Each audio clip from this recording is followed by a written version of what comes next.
Audible? Yes. Okay.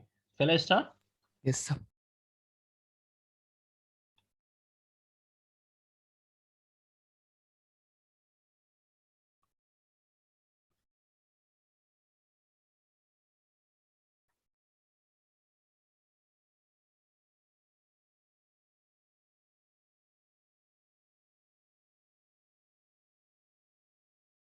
कल हमने random forest पे वर्क किया था, ठीक है।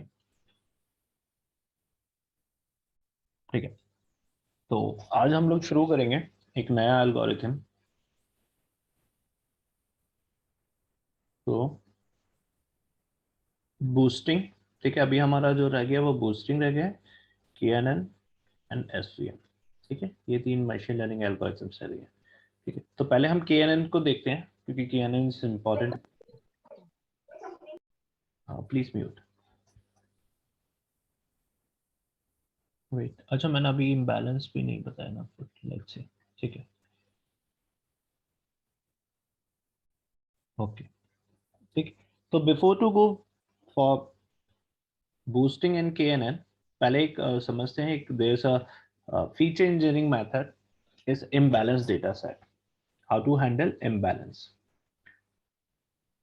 इट्स वेरी वेरी इंपॉर्टेंट, ठीक है, क्योंकि इसलिए इंपॉर्टेंट है कि अगर आप कोई भी मशीन लर्निंग एल्गोरिथम यूज कर रहे हो, whether you are using linear regression, sorry logistic regression, decision tree classifier, random forest classifier, anyone, boosting, KNN, SVM, ये सारी एल्गोरिथम्स अच्छी हैं, अच्छे रिजल्ट देंगे, but if your data is imbalance then you won't get that kind of result.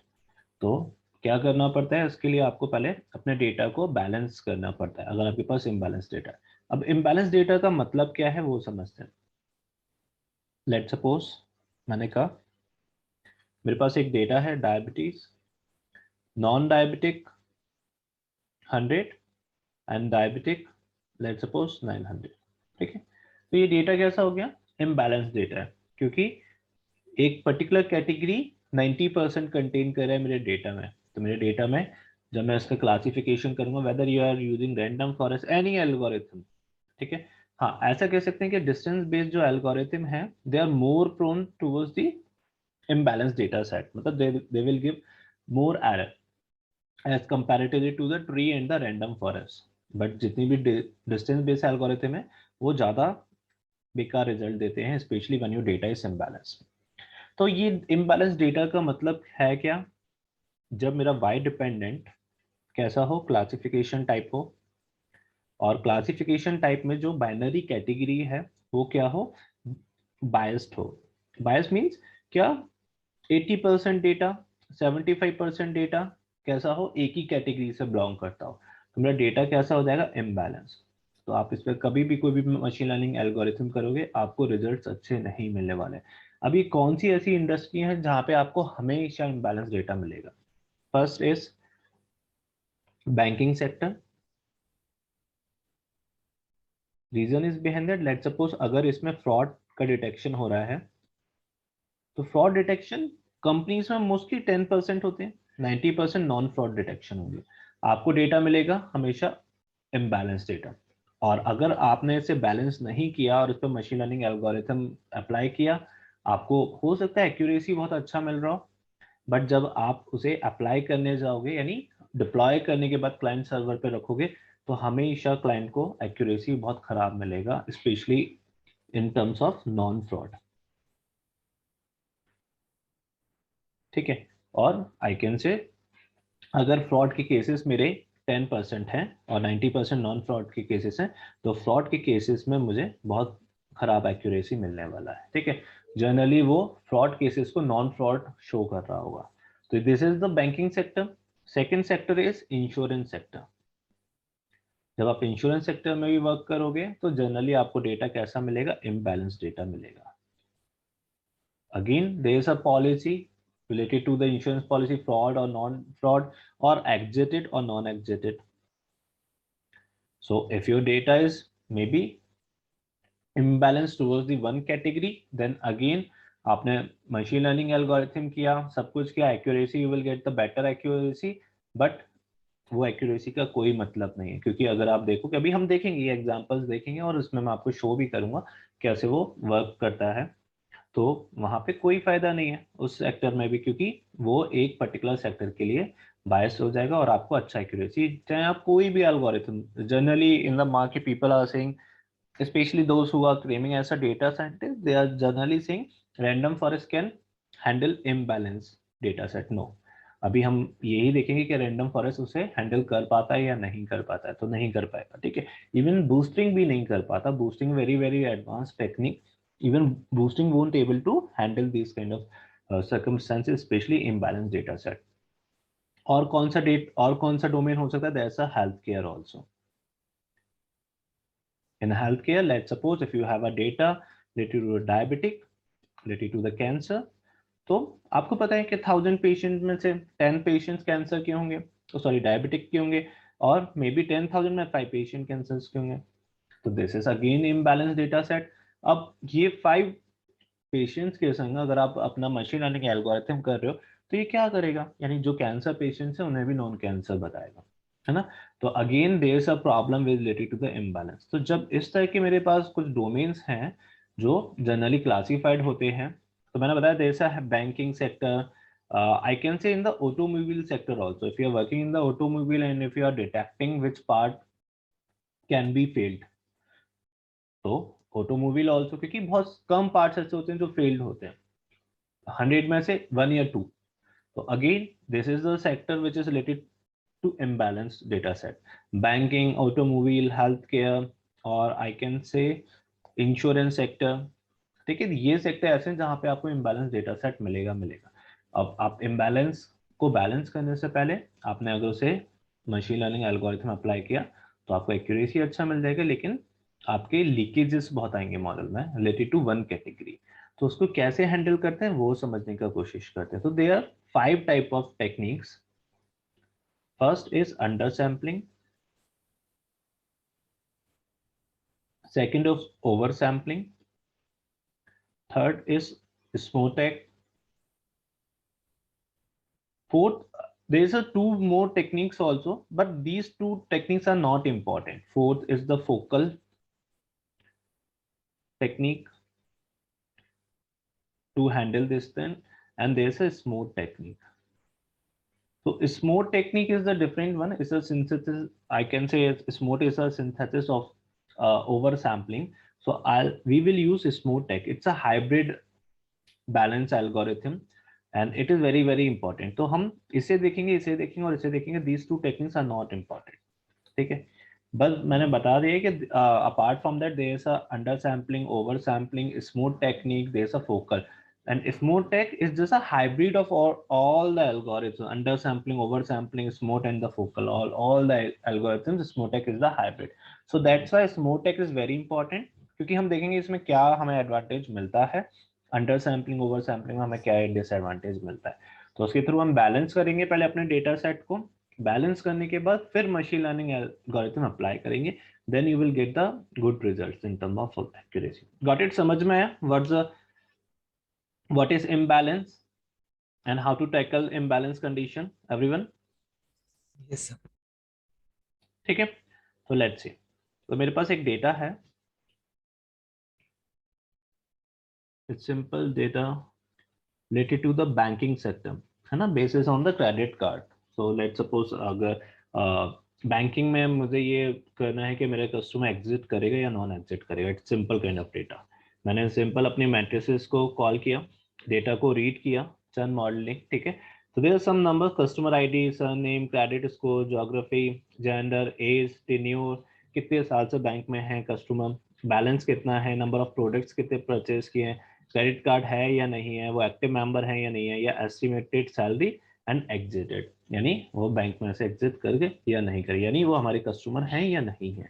अब again that's a part of the you can say imbalance thing, क्योंकि there is a banking sector, तो यहाँ पे जो भी आपके पास ज्यादा डेटा आएगा वो कैसा आएगा, इम्बैलेंस डेटा आएगा। तो ठीक है, रीड करके देखते हैं कि इम्बैलेंस है या नहीं है। ठीक है, मैंने वैल्यू काउंट देखा डेटा का, then here you can see that value count 0 is 7963 and 2037 is my exited. तो कितनी कस्टमर एग्जिट करते, 2000 कस्टमर एग्जिट करके आउट ऑफ 10,000, है ना। तो out of 10,000 means 20% of the data मेरा कैसा एग्जिट का, and 80% of the data is my non exited. It's simple, ठीक है। तो again there is a imbalance condition. अब इसमें आप क्या करो, लेट्स सी रैंडम फॉरेस्ट लगा के देखते हैं, लीनियर रिग्रेशन लगा के देखते हैं, एंड हमने डिसीजन ट्री पढ़ा है और उससे भी लगा के देखते हैं। मैंने कहा ठीक है एक बार इस पर विजुअलाइजेशन देख लेते हैं। Just wait for a while, wait.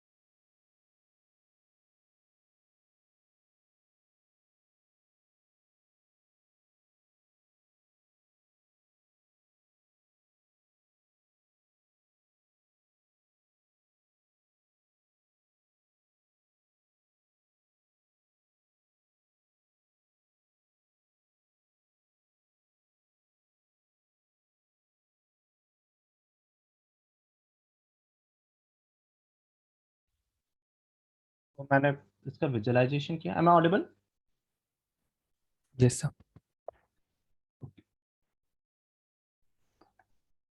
Visualisation करके देखा डेटा का, तो मुझे शो कर रहा है नॉन एग्जिटेड एंड एग्जिटेड, ठीक है। डेटा को सिंपल मैंने एक्स एंड वाई में स्प्लिट किया। Y is my dependent variable, जो कौन सा कॉलम है, एग्जिटेड नॉन एग्जिटेड। बाकी इसमें कुछ कैटेगोरिकल मैंने सीधे पीडी डॉट गेट डमीज कर लिया, ठीक है, सिंपल। मैंने अप्लाई किया, सबसे पहले लीनियर मॉडल अप्लाई करते हैं, सिंपल। लीनियर मॉडल अप्लाई किया, 10 टेस्ट स्प्लिट, ठीक है, ये सब आपको पता ही है। देन प्रेडिक्ट किया, then you can see that accuracy is 78%, but see that biasness in terms of the recall, यानी किसका accuracy अच्छा दे रहा है ये, सिंपल नॉन एग्जिटेड का। बाकी accuracy कितना दे रहा है इन टर्म्स ऑफ एग्जिटेड का, 0.06। अब लेट्स सी अगर आप इस मॉडल को डिप्लॉय कर दो और फिर आप इस मॉडल की एक्यूरेसी के संग 0.06 की जिसकी एक्यूरेसी है इन टर्म्स ऑफ एग्जिटेड की, है ना। यानी अब आप इस मॉडल को डिप्लॉय करने के बाद ये प्रिडिक्ट कर रहे हो कि whether this customer will be exerted और नॉट। सिंपली ये हमेशा आपको नॉन एग्जिटेड ही बताएगा, कभी भी अच्छा एक्यूरेसी नहीं देने वाला, क्योंकि there is a sensitivity which is related to the exited customer is 0.06। तो आपको अच्छा एक्यूरेसी नहीं मिल रहा। लेकिन आप कहोगे कि मुझे एक्यूरेसी तो अच्छा मिल रहा है। नहीं, ये एक्यूरेसी अच्छा नहीं है, क्योंकि इसमें एक कैटेगरी क्या है, इम्बैलेंस है। तो दैट्स अ लॉजिस्टिक रिग्रेशन। तो लॉजिस्टिक रिग्रेशन देखा हमने, नहीं आ रहा। लेट्स सी डिसीजन ट्री के थ्रू देखते हैं कि डिसीजन ट्री के थ्रू हमारे पास क्या अच्छा एक्यूरेसी आ रहा है। Let's see, then decision tree classifier, here you can see 56%, यानी 56% ही ये आपको अच्छे रिजल्ट दे सकता है रिलेटेड टू एग्जिटेड कस्टमर्स। यानी अगर आप कस्टमर मॉडल को डिप्लॉय कर रहे हो, क्लाइंट के सर्वर पे गया, क्लाइंट उसे प्रिडिक्ट कर रहा है कि whether this customer will be exerted और not, simply it's a probability of the 50% getting the correct result. Then you can understand accuracy is good, 81% is good, it's not a bad accuracy, but that's a problem which is related to the recall value. That's recall value is important. तो क्यों है imbalance data set है, ठीक है। हमने random forest पढ़ा, random forest is also very good algorithm, it will give always good accuracy। let's see random forest पे भी try करते हैं इस data set को। then random forest create किया, and then here you can see the accuracy which is 87%। it's a very good accuracy, especially on this data set, but there is again problem which is related to the 52% pertaining to the one which is exited customer। तो देख रहे हो आपको, यानी इस model का accuracy बहुत अच्छा मिल जाएगा, स्कोर बहुत अच्छा आ जाएगा, बट प्रॉब्लम हमेशा रहेगा जब आपके पास इम्बैलेंस डेटा सेट है। Got it everyone? समझ में आ रहा है क्या प्रॉब्लम है?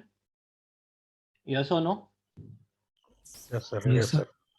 तो अगर ऐसा प्रॉब्लम है तो आप मॉडल को क्या करोगे, ट्रीट करोगे, अपने डेटा को ट्रीट करोगे।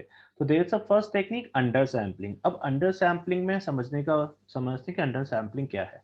लेट्स सपोज यही डेटा सेट लेते हैं, ठीक है। इसमें मेरे पास 2000 कौन से कस्टमर्स थे जो एग्जिटेड, ठीक है, एंड आई कैन से ये कस्टमर कैसे, नॉन एग्जिटेड, विच इज 8000। तो मैंने क्या कहा कि ठीक है, ये क्या हो रहा है, इम्बैलेंस हो रहा है, because 80% of the data contain my non exerted and 20% of the data will be exerted one. तो मैंने कहा ठीक है, इसे अंडर सैम्पलिंग करते हैं। क्या करते हैं अंडर सैम्पलिंग में, इसको कट कर देते हैं, यानी इसे भी 2000 बना देते हैं, ये भी 2000 हो जाएगा, ये भी 2000 हो जाएगा। Then I will make my model, यानी दोनों कैटेगरीज को बराबर रख देते हैं। देन फिर हम मॉडल को ट्रेन करेंगे तो हमें एक अच्छा एक्यूरेसी, क्योंकि बैलेंस हो जाएगा। ये भी इस कैटेगरी के मेरे पास डेटा रिकॉर्ड्स कितने हैं, 2000, और इस डेटा रिकॉर्ड्स भी 2000, तो दोनों कैटेगरी मेरी बैलेंस हो गई, 50-50% ऑफ द डेटा कंटेन करें। Then I will make my model. तो let's see how to make it.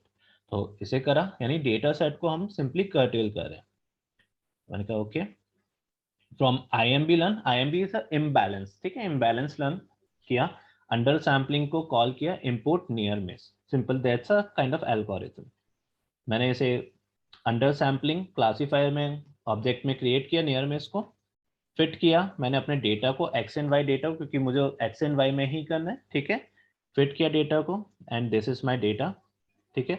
4074, यानी दोनों कैटेगरी को उसने बैलेंस किया इसके अंदर, and then you can see the counts, ठीक है। मेरे पास दोनों काउंट्स बराबर हो गए, ठीक है, मेरे पास डेटा बैलेंस हो गया। Now I can make my model. मैंने अपना मॉडल बनाया, वही ट्रेन टेस्ट स्प्रेड करके। RFC is a random forest classifier, मैंने उसका एक्यूरेसी लिया विच इज 93%, दोनों बैलेंस भी आ रही है। So that's a good part, यानी मैं इस तरह अपने मॉडल को डिप्लॉय कर सकता हूँ। But again there is a problem. अब इसमें प्रॉब्लम क्या है, कोई बताएगा मुझे, what's the problem in this particular algorithm if I go for the under sampling, ठीक है, I will get my good accuracy for both the categories, exit और non exited, even the overall accuracy is good, but there is a problem. What's the problem in this particular algorithm? Yes, please. Sir data कम हो गया ना sir इसके अंदर। Definitely. इसमें क्या हुआ, मेरे पास डेटा कम हो गया, बिकॉज मैंने क्या किया, अपने डेटा को कर्टेल किया। तो मेरे पास जो नॉन एग्जिटेड कैटेगरीज थी उसका 8000 रिकॉर्ड्स थे, मैंने उसे 2000 कर दिए। So loss of data. अब data is very important again, and it's a really kind of foolish thing if you have the data and you are just curtailing the data, and the curtailing of the data means that you are just curtailing your data from 8000 records to 2000 records. तो ये तो एक अच्छा approach नहीं है ना। Definitely will get the accuracy, but this is not the best approach because you are curtailing your data from 8000 records to 2000 records. So this is not a good method. So then go for the another method, that's a oversampling. अब अच्छा, yes please. इसमें एक problem और होगी ना, क्योंकि जैसे accuracy दोनों की ही अच्छी है तो चांसेस ऑफ मतलब जो एग्जिट और नॉन एग्जिट के वो ऑलमोस्ट 50-50 हो जाएंगे, और जबकि एग्जैक्टली वो 80% थे नॉन एग्जिट वाले। No no no no no no no. तो अगर हमने न्यू डेटा, नहीं, आप कनेक्ट गलत कर रहे हो। ओके, आपके 100 में से 91 मार्क्स आए, है ना। लेट्स सपोज आपके मशीन लर्निंग में 100 में से 91 मार्क्स आए, एंड आप पाइथन में 100 में से 30 मार्क्स आए, ठीक है, या 50 मार्क्स आए। तो मैंने आपका दोबारा से टेस्ट लिया मशीन लर्निंग और पाइथन से, तो किस सब्जेक्ट में आपके अच्छे प्रोबेबिलिटी होगी getting the good marks, in which subject? ML. ML, definitely, because there is a concept building, maybe due to your hard work, I don't know, but maybe due to some parameters you are getting good marks in the ML. But at the same time, if you're getting the marks 93, then in this particular condition, so there is no kind of such restriction for you. Even if I give any question in terms of the Python or in terms of the ML, you will get the 90% marks there's a probability. It is not the probability of getting the marks 50-50%. It is not the probability, it is the probability of getting the marks which is greater than 90% in both the cases. Got it? 50-50% means that Yes. क्या यहाँ पे अगर मैं 50 कर देता हूँ and 50, तो आप ये कह सकते हो क्या मैं ML का क्वेश्चन दूं या पाइथन दूं, इक्वल प्रोबेबिलिटी है that you can get 50% of that or 50% of the marks, because there is a scoring scored which is scored by you in terms of in the subject of ML and the Python is 50-50%. So there is a equal probability of getting 50% marks in ML and Python. But if you are getting 90% marks in both the subjects, it means you are 90% probability of getting marks which is higher than 90. तो इसी तरह यहाँ पे भी यही हो रहा है ना, आप क्या कर रहे हो, सिंपली वहां पे प्रॉब्लम क्या था, क्या पाइथन को नहीं पता क्या आपके पास 2000 रिकॉर्ड्स किसके हैं, एग्जिटेड के, एंड 8000 रिकॉर्ड्स हैं नॉन एग्जिटेड के. Python doesn't know these thing, क्या एग्जिटेड क्या है, नॉन एग्जिटेड क्या है. Once you convert that 1 0 1 0 1 0, every algorithm have its own mathematical formation.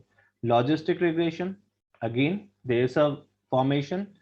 Decision tree, there is a again mathematical formation. So once you just go for that mathematical formation and you are giving 8000 rows which is related to the non-exit, that's why my model is just biased.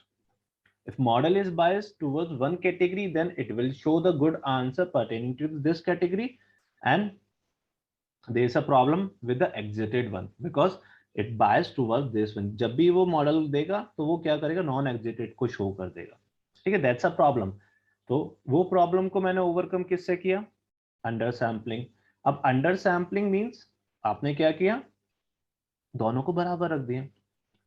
तो अब Python को 1 1 1 1 0 0 0 equal amount में मिला. Then model train हुआ. जैसे आपको मैंने बोला क्या, let's suppose there is a fruit whose colour is red and doctor recommend that fruit. तो आपने कहा okay, if I ask what's the name of that fruit, then everyone says it's an apple, because maybe there's a training, there's a I can say you trained your brain like this. So that's why machine is also trained their brain. That's why हम लोग क्या करते हैं, train test split करते हैं, fit करते हैं. तो ट्रेनिंग एंड टेस्टिंग में आपका जो मोस्टली मेरी वैल्यूज जा रही है वो कौन सी जा रही है, नॉन एग्जिटेड वाली. तो मॉडल ने उसी तरह अपने आप को ट्रेन किया according to the machine learning algorithm. यानी जो स्टाइकोमेट्रिक कोफिशिएंट्स आ रहे हैं वो किसके रिलेटिवली आ रहे हैं, नॉन एग्जिटेड के. और जब उसके रिलेटिवली आ रहे हैं तो डेफिनेटली आपको मॉडल में भी उसके रिलेटिव आंसर्स मिलेंगे. तो दैट्स अ प्रॉब्लम. बट अब यहाँ पे क्या है, दोनों ही इक्वल हो चुके हैं. मींस 96%. अगर लेट्स सपोज कोई कस्टमर है जो रियली में एग्जिट करना चाहता है, दैट्स अ एक्यूरेसी इज 91%. सो अगर कोई कस्टमर आपके पास, आपने देखा कि whether this customer will be exited from the bank or not, then model says you will get 91% accurate result pertaining to exited customer. Got it? That's a 91% of the probability your model will give accurate result pertaining to the exited customer. On the other hand, if you are not willing to exit and your model is also saying this customer will not be exited, that's a probability is 0.96. Means 96% of the chances that customer will not be exited, in actual that customer is not exit. Got it everyone? Meenakshi समझ में आया? Yes. That's the point. Yeah. ठीक. तो लेकिन इसमें problem बस ये था कि हमने डेटा का लॉस कर दिया. So data is really big asset for any industry. If you work as a data scientist, data analyst, then without having data, then there is no role of the data scientist and data analyst. So definitely हम एक रो को मतलब एक really आपने देखा भी होगा कि एक मिसिंग वैल्यू है तो हम उसको भी डिलीट नहीं करते ना, उसको भी ट्रीट करने की कोशिश करते हैं, क्योंकि because we don't know how that particular record will make a different pattern. ठीक है, एक आउटलायर्स है उनको भी हम रिमूव करने का कोशिश नहीं करते, ट्रीट करने की कोशिश करते हैं. तो that's why data is very big asset. अगर किसी कंपनी में कोई डेटा का वैल्यू नहीं कर रहा है, इट मींस वो पता ही नहीं है उन्हें फिर डेटा साइंस होता क्या है. तो data is very big asset, तो उसे हमेशा ट्रीट करो.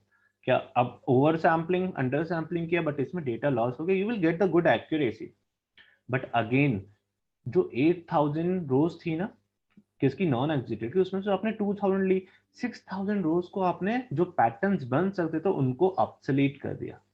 तो अगेन आप ये नहीं कह सकते कि this model is good for the deployment, because आप किस डेटा पे वर्क कर रहे हो जो आपने कम कर चुके हो। तो ऑब्वियस सी बात है कि अगर क्लाइंट ने पूछा how much % of the confident you can say that model is good, you can't say, because reason is behind that you just curtail your data. So that's why that's a you are in underconfidence when you go for the deployment of this model. So that's a problem. Now come to the second algorithm which is oversampling. तो oversampling में हमने क्या किया? Ishank sir sorry, एक question है sir. Sir under sampling के अंदर हम कितना % तक डेटा छोड़ सकते हैं? कितने मतलब मींस मेरा कहने का द क्वेश्चन इज दैट जैसे अभी क्या कहते हैं नॉन एग्जिस्टेड 88,000 थे और एग्जिस्टेड तो 2000 थे, तो एकदम बैलेंस्ड आपने एज एग्जांपल के तौर पे आपने उसमें से 6000 डेटा हटा दिया और 2000 लिया as a balance to show the result of the commands, ठीक है। लेकिन अगर क्या कहते हैं ये तो एग्जांपल था, चलो रियल सिनेरियो में if we have to work on the under sampling, तो जो आपने 6000 डेटा जो हटाया है इट मींस आपने मोर देन 60-70% डेटा आपने उसका और हटा दिया। तो अंडर सैम्पलिंग में हमें कितना % तक डेटा मतलब कंसिडर करना चाहिए हटाने के लिए, ताकि उसका बैलेंस भी बन जाए और डेटा की एक्यूरेसी भी हो और क्या कहते हैं मॉडल में प्रेडिक्शन भी, मतलब प्रेडिक्शन मॉडल में थोड़ा सा ये निकले। देखो फर्स्ट थिंग इज दैट क्या हो सकता है, जैसे बलविंदर ने क्वेश्चन पूछा, it is very very good. May be आपके पास 1 लाख रोज है, ठीक है, यू कैन से रोज रिकॉर्ड्स हैं आपके पास। अब 1 लाख में से हो सकता है आपके पास 99,000 आई कैन से कैसी रोज हो, सिर्फ एक कैटेगरी की, ठीक है, एंड 1000 रोज हो आपके पास 0 कैटेगरी की। अब अगर इसमें आप क्या कर रहे हो, अंडर सैम्पलिंग कर रहे हो, ठीक है, तो अंडर सैम्पलिंग कर रहे हो मीन्स दैट 1000 रोज कर देगा ये क्रिएट, ठीक है। 1000 रोज किसकी, 1 कैटेगरी, 1000 रोज 0 कैटेगरी। तो दैट्स अ बिगेस्ट डिसएडवांटेज, क्योंकि जब भी अंडर सैम्पलिंग होगा ये हमेशा माइनॉरिटी कैटेगरी के अकॉर्डिंग बैलेंस करेगा। The first thing is that when you apply under sampling it will curtail your data according to the minority category, ठीक है। जो माइनॉरिटी में होगा कैटेगरी या लेबल, आई कैन से label, then it will balance according to the minority of the category.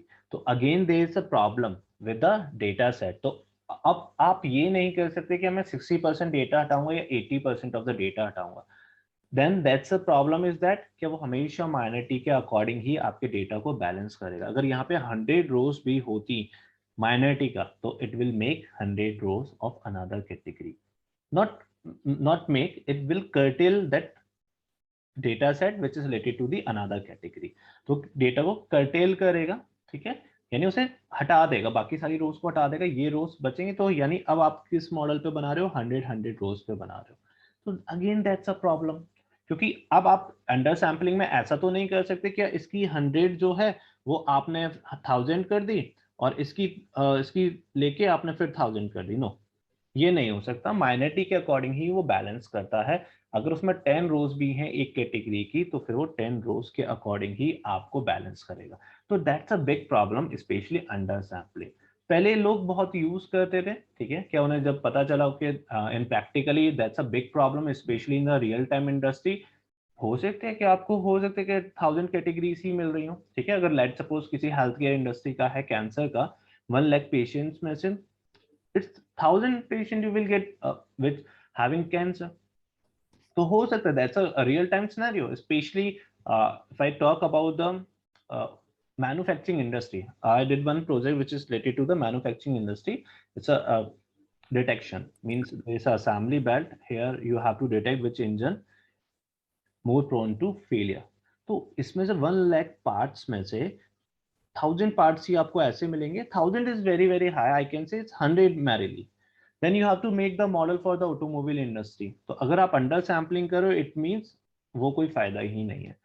तो that's a problem especially in the case of under sampling. तो वो हमेशा माइनॉरिटी कैटेगरी के अकॉर्डिंग बैलेंस करता है, तो यही प्रॉब्लम की वजह से अंडर सैम्पलिंग को ऑब्सोलीट किया गया। Got it. अभी देखेंगे देयर इज अनदर मेथड, जैसे आपने पूछा ना बलविंदर, जैसे स्मूथ टेक मेथड, उसके अंदर हम फिर उसके अकॉर्डिंग बैलेंसिंग करते हैं कि मुझे कितने परसेंट पे बैलेंसिंग करके चलना है, दोनों कैटेगरीज को फॉर्मेशन करके चलना है। Got it? Yes sir please, thank you. ठीक है, this is under sampling. Now come to the part which is over sampling. अब ओवर सैम्पलिंग क्या करेगा, यानी मेरे पास जो क्या है, मेजॉरिटी ऑफ द रिकॉर्ड्स हैं उनके अकॉर्डिंग माइनॉरिटी को रेस कर देगा। यानी 8000 मेरे पास हैं, तो अब जो माइनॉरिटी में थे उनको क्या करेगा, मेजॉरिटी में लाने के लिए दोनों को बैलेंस कर देगा। यानी 8000 मेरे पास कैसे थे, non exerted, 2000 exerted. Over sampling क्या करेगा, इसको बैलेंस करने के लिए इसको ओवर कर देगा, यानी इसको भी 8000 बना देगा। That's a part which is exerted, यानी इसको भी बैलेंस बना देगा इसके अकॉर्डिंग, तो दोनों बैलेंस हो जाएंगे। अंडर सैम्पलिंग माइनॉरिटी के according, over sampling majority of the records के अकॉर्डिंग माइनॉरिटी को बैलेंस कर देगा। ठीक है, this is a over sampling. अब इसमें प्रॉब्लम क्या होता था, मैं प्रॉब्लम बता देता हूँ। ठीक है, लेट्स सी पहले देखते हैं कि इसका एक्यूरेसी पे क्या फर्क आता है। तो मैंने कहा ठीक है, इसे ओवर सैम्पलिंग करो, IMB वो अंडर सैम्पलिंग था, इंपोर्ट नियर मिस किया था, देन रैंडम ओवर सैम्पलर। ठीक है, simply that's a value count जो ओरिजिनल डेटा सेट में था, मैंने इसे रैंडम ओवर सैंपल किया, फिट किया एक्स एंड वाई को, and then you can see उसने उसके अकॉर्डिंग मेरे डेटा को बैलेंस कर दिया। ठीक है, मेरे डेटा को उसके अकॉर्डिंग बैलेंस किया, और बैलेंस करने के बाद आप देख सकते हो कि दोनों की जो डेटा रिकॉर्ड्स हैं 0 और 1 कैटेगरी के, वो बराबर हो चुके हैं। ठीक है, मैंने उसे ट्रेन फिट किया, रैंडम फॉरेस्ट को यूज किया, प्रिडिक्शन किया, then I'll get best accuracy. But again there is a problem. अब इसमें भी प्रॉब्लम है। अब इसमें प्रॉब्लम क्या है, जो रैंडम ओवर सैंपल किया ना उसने क्या किया, जो 1010 है, तो 00 मेरे जो पास हैं, ठीक है, या फिर लेट सपोज आपको शो करता हूं, ये मेरे पास कैटेगरी है, तो मेरे पास 0 कितनी थी, 7963। अब 0 कैटेगरी मेरी कौन सी है, non exerted, 7963, and 1 is my exited, simple। ठीक है, which is 2037। it's simple। इसने क्या किया, रोज को ऐड किया इन रोज के इक्वली लाने के लिए, जो रोज को लेट्स सपोज 6000 रोज को फॉर्मेशन किया, बट ये जो फॉर्मेशन हुआ ना, ये डुप्लीकेट्स का हुआ है। यानी ऐसा नहीं है कि आपको एक नया डेटा सेट क्रिएट करके दिया रैंडम ओवर सैम्पलिंग ने, इसने क्या किया, यहाँ पे जो मेरी रोज थी उन्हीं को डुप्लीकेट करता गया, अलग अलग जगह इंसर्ट करता गया, उन्हीं को डुप्लीकेट करता गया। यानी कुछ ऐसा नहीं किया कि इसने एक नया डेटा सेट क्रिएट करके दे दिया, नहीं, उस उन्हीं को क्या किया, डुप्लीकेट्स किया, और डुप्लीकेट्स करके इनके बराबर ले आया। That's a random over sampling.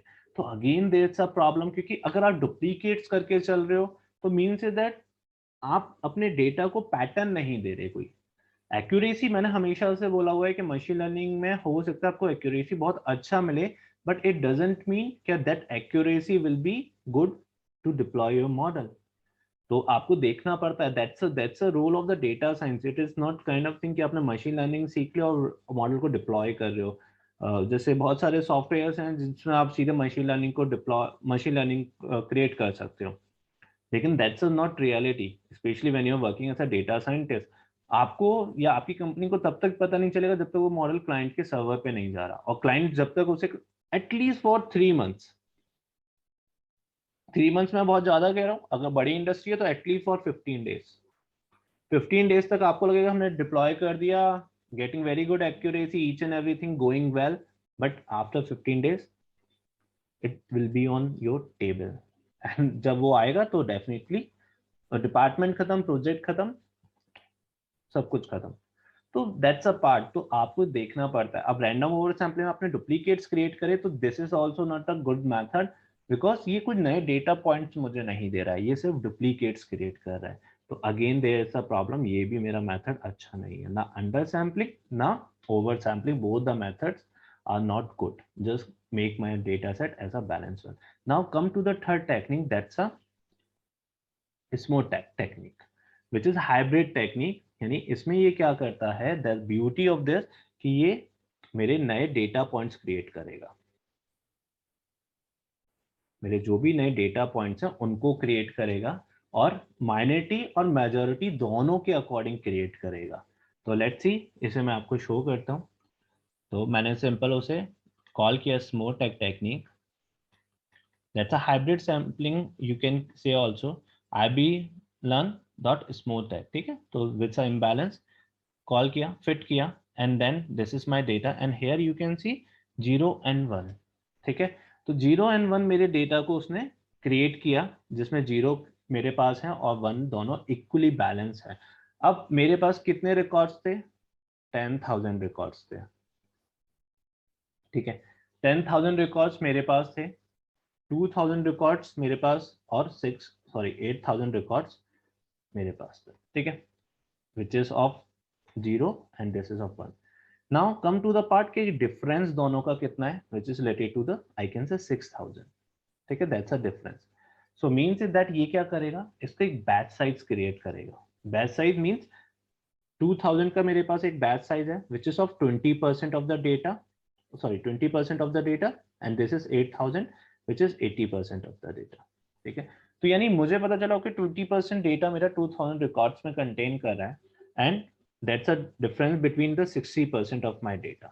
तो ये क्या करेगा, उन रिकॉर्ड्स को 60% ऑफ द डेटा का कंटेनिंग कोशिश करेगा. यानी मैं इस डेटा में 4,000 रोज को ऐड कर दूं और इस डेटा में 2,000 रोज को डिटेक्ट कर दूं. तो ये इस तरह से बैलेंस करता है.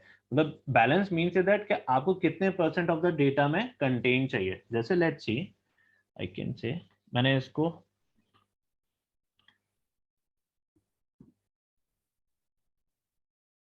अभी मेरे पास कितने थे, 13,000 which is 6893. मैं पहले यहाँ पे आपको शो कर देता हूँ.